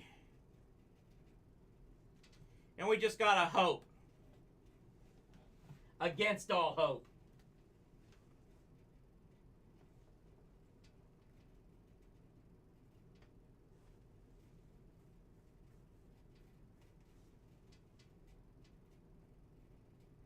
And the ball went away and was able to pick it up on the ricochet and get Blackman on a rundown down the second base line.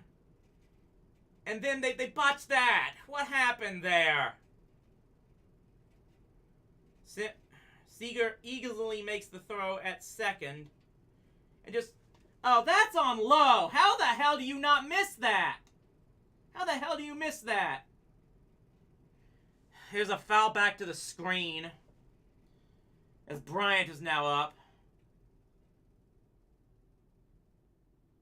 Okay, it wasn't on low. Well, maybe the rundown play was. That's just... Oh, that was terrible. Ugh.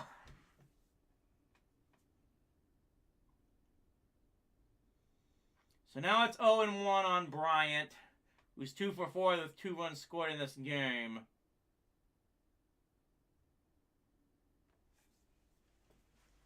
Boston and Detroit are tied 1-1 in the bottom of the 7th. We'll look at some scores here.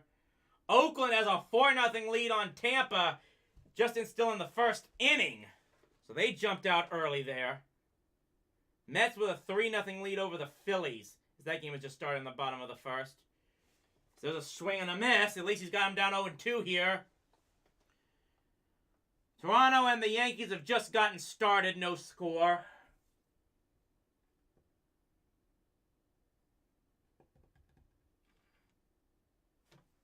Oh, shit.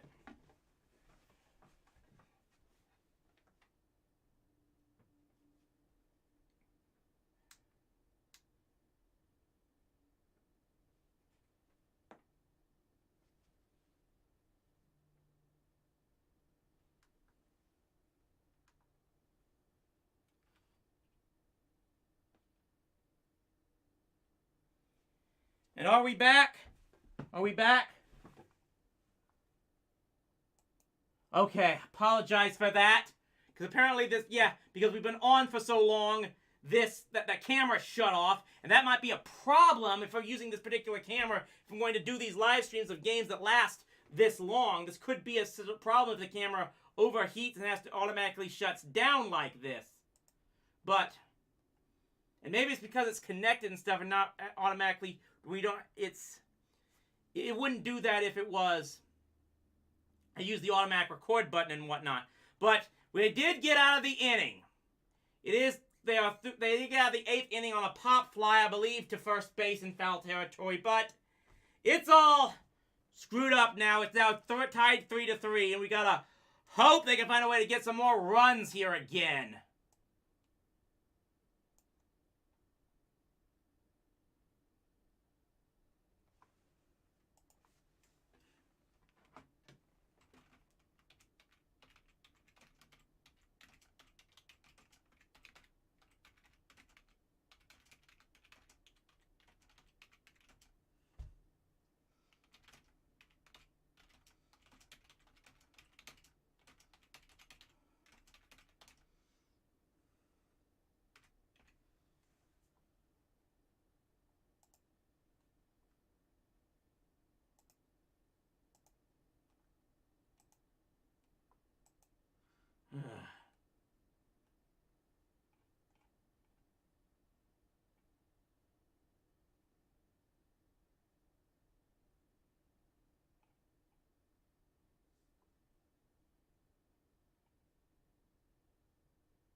I'll just find out if they could possibly get this We need to score at least one more run. And then hopefully we have a closer that can actually do their job there. I'm going to move this out. I'll find ways to reassess this. Like I've said, the set is a work in progress. Trying to make it so that got room to work here and maybe room to move around as well.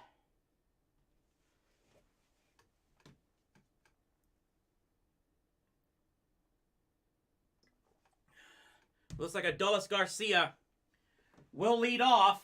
The only reason the Rangers are in this game at all. Takes one upstairs for ball one.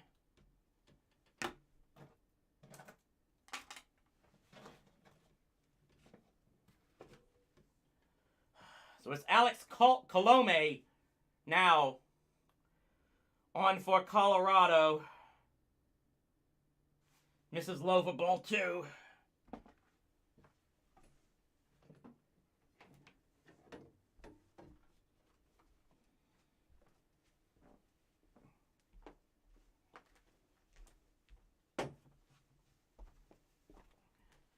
What is it? Is it now 2 balls and no strikes to Garcia? Come on. Hits this one foul. All the way back. Strike 2.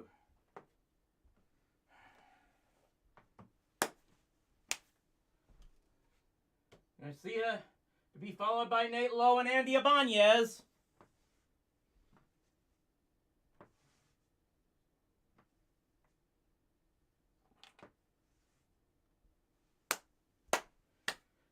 Come on.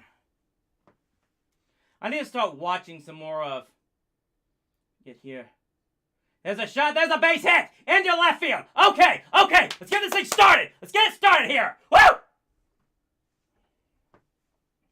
That said, I probably need to go back and watch some more of Tom Grassi's live streams. I know that, yeah, it's football and it's not exactly the same, but at least get some practice on what exactly I need to do for stuff like this. Of course, if I had more people commenting, maybe I could talk with them. And I gotta do more to make this stream. I know this. I've got to do more to make these streams worth watching. So I'm constantly looking to try to find ways to tinker and improve on this thing. And just hopefully we'll get this thing going. We got a winner on at first base here to start the inning. And Lowe is on the play. Here's the steal. And did he get him? He's safe. No! Damn it!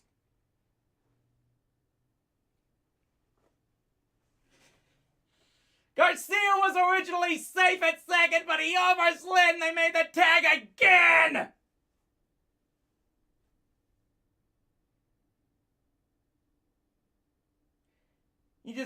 Yeah.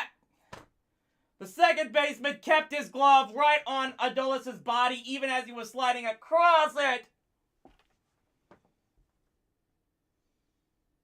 The rally's goddamn ruined again!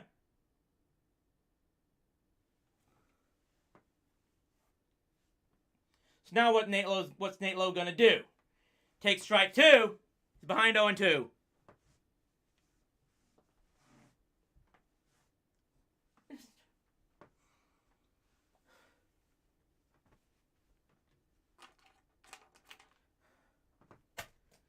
And again, the worst part of all of this, if they lose this game and continue to lose, all these goddamn Cowboy fans will continue to celebrate. At least that pitch is low.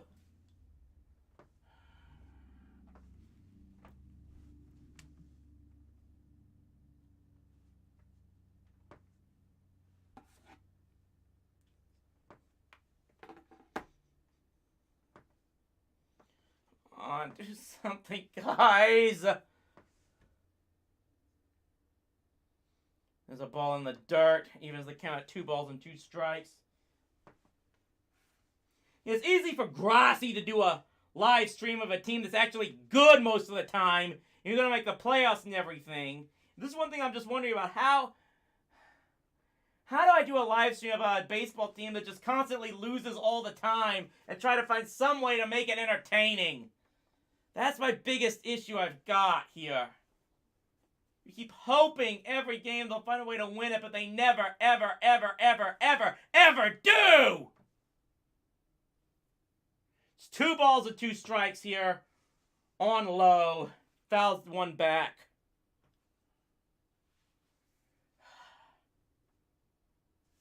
I mean, I want to be entertaining for you guys, but...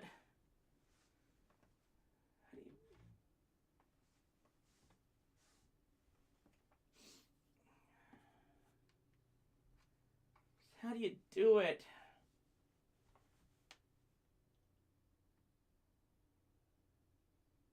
The chopper right back to the pitcher. He's able to make the play easily. That's 2 down and nobody out. Yeah, that's it.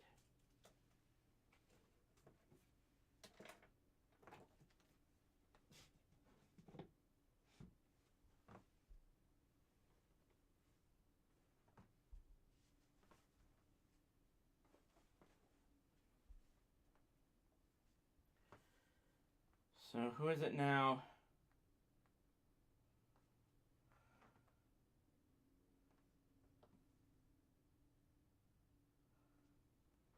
So it's Ibanez, who's 1 for 3 in this game.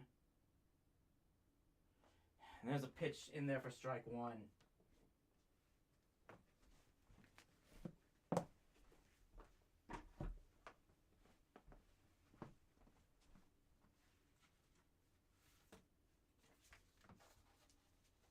It's 3-3.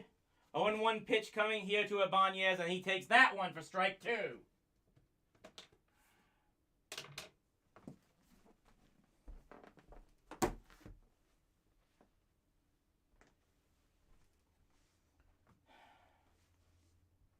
I mean, at least you get to watch me go lose my absolute garbage here. Because another game just slipped out of their fingers. It was so good a decade ago. What happened? Everyone say, oh, it's cyclical. Oh, it's cyclical. You gotta lose for a few more years and then you become good again. We haven't won jack crap for a decade.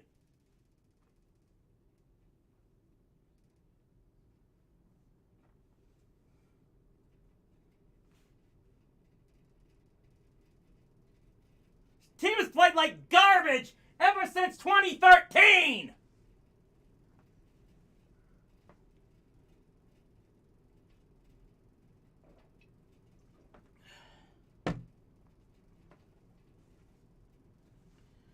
No balls and 2 strikes with 2 outs now to Ibanez.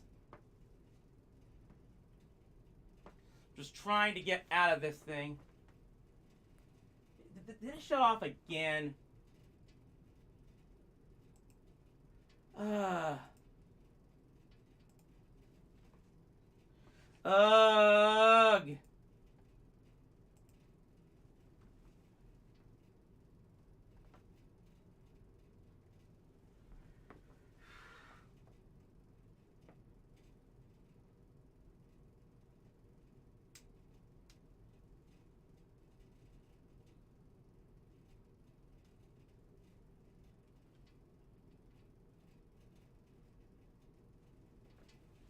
Well, I don't know how much of that rant you caught because apparently the camera shut off again.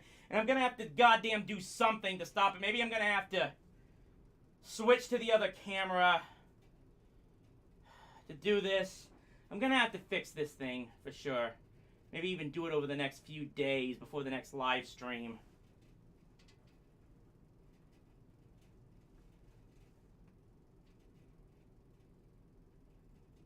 There's a foul back to the screen.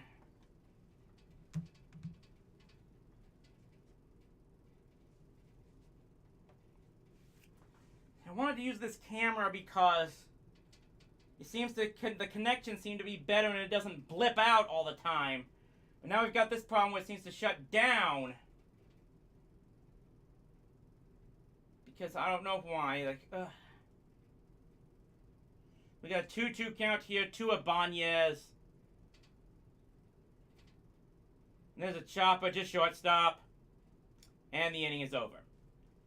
Nothing!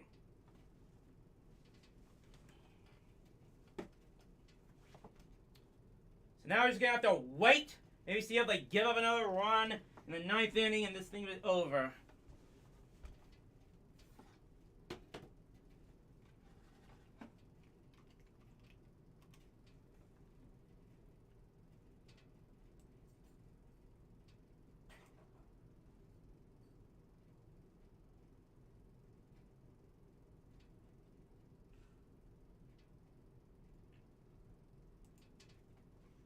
Just gotta think this.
I'm still doing it. Game's not over yet. Oh, I thought you said the game was over also. No, not yet. Okay. Well, I'm done. There's the table is outside, under the shed. I'm going back now so we can, I don't think it's going to rain tonight, so we can bring it in the house tomorrow. Okay, okay. Sorry about that, guys. Did you get your cookies in here? Yes, yes, yes. Because I saw they were missing. I wanted to eat a bunch more of them, but looks like you got them instead. Yes, yes. We're in the 9th inning here. Sorry about this, guys. Just trying to, hopefully they can find a way to win this game. Good. Crone on the start. He takes the first pitch for strike one. Trailed this game after 1-0. Came back to lead 3-1 after 5, but then typically just anything that could go wrong does. And we're now tied at the 9th with Barlow on the mound. And no, there, that's it. Home run!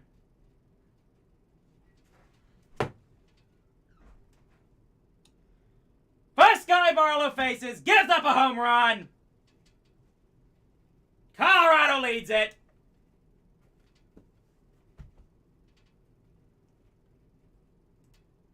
I'm finishing this damn tweet now.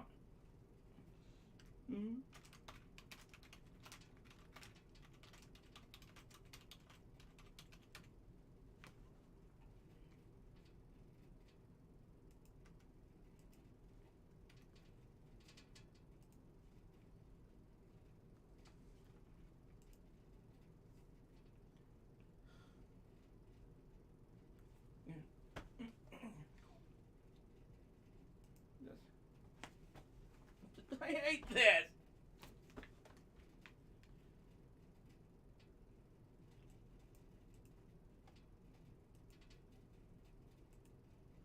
Yeah, it's 4-3 now. I'm probably gonna be doing ranting on Twitter now, so I don't know how loud I'm gonna be in quiet here.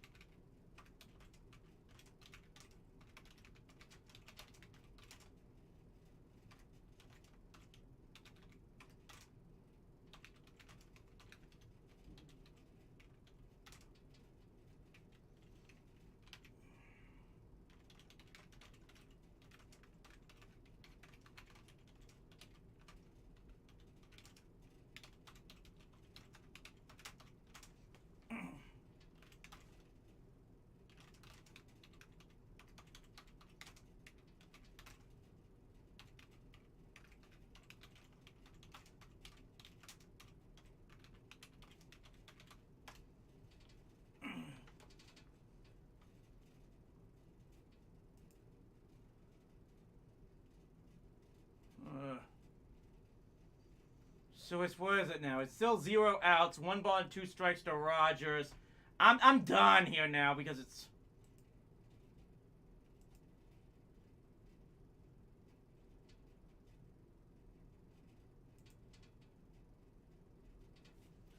I know no one's watching right now, and really I don't blame them. God fucking damn it! Maybe I bolster this thing up with some... I don't know. Now at this point in time, I just wonder what the hell I'm going to do to make this thing more watchable. Maybe, like I said, maybe... bolster this thing with blocks up and stuff.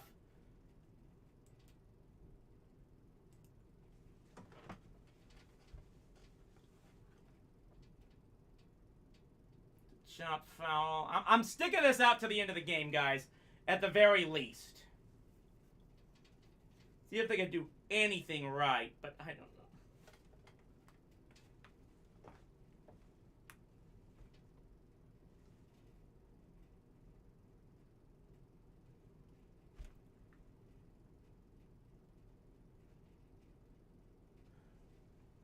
Low ball 1.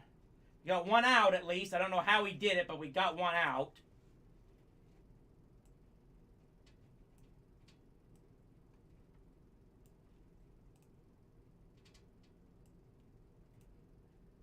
I mean, I'm saying, I've got people on Twitter saying, get these bums off the field. Who are they going to replace them with? They've got nobody in this organization who's capable of pitching, and any good pitcher doesn't want to come here because we are, beyond any shadow of a doubt, the absolute worst baseball city in the entire goddamn world. Nobody likes baseball here in Texas because baseball ain't about thug, thug, thug, thug, thug, thug, rape, rape, kill, thug, thug, thug, kill, kill, rape, rape, rape, kill, thug, thug, thug, thug, thug, thug. All anybody likes in this godforsaken place is football, football, football, football, football! Because it's all about killing and beating people to death! All anybody likes in this horrible, horrible, horrible Metroplex! Hate it!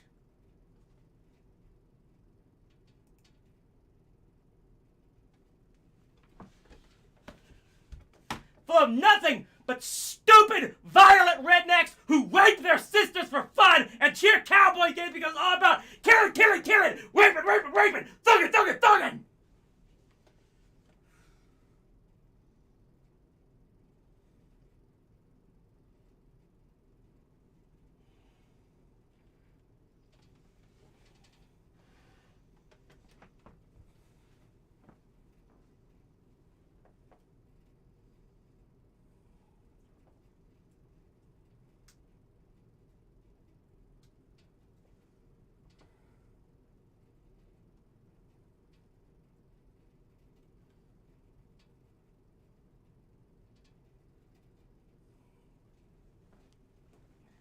Yep, I'm gonna have to use the other camera starting with this. I'm gonna keep this thing going. Just because if this thing keeps doing that, I'm gonna have to double check. I'm gonna have to use the other camera for the rest of this if I'm gonna keep doing this. It doesn't shut off like this.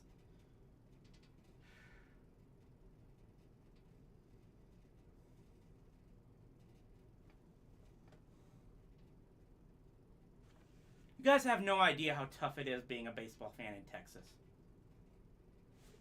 You are absolutely alone.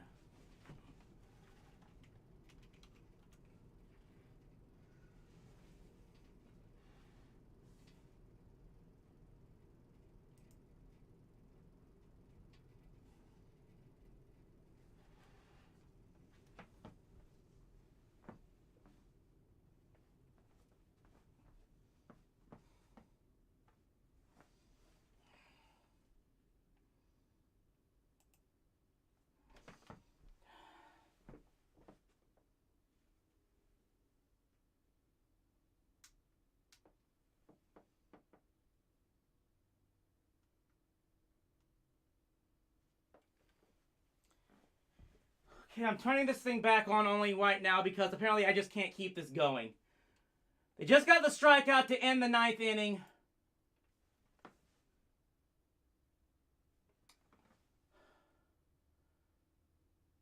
I'm going to turn this thing... Okay, we're in the bottom of the ninth. But I'm going to have to turn this camera off. I'm going to turn this camera off. And if we get something going here, I'll turn it back on. I apologize for this, but this camera is doing this thing. I'm going to have to get another one if I'm going to keep doing this. Use another one and get it set up.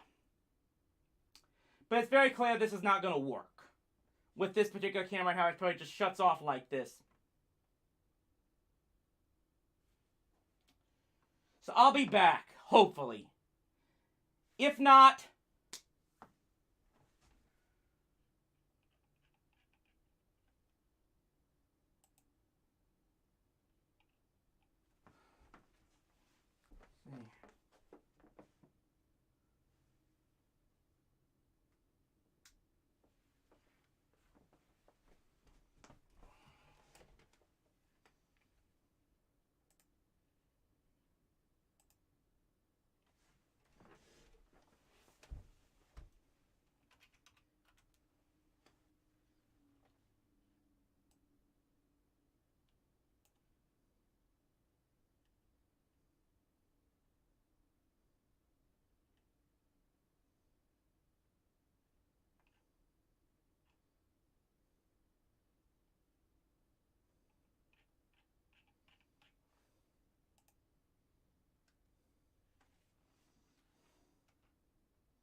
I'm going to try this.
See if that worked.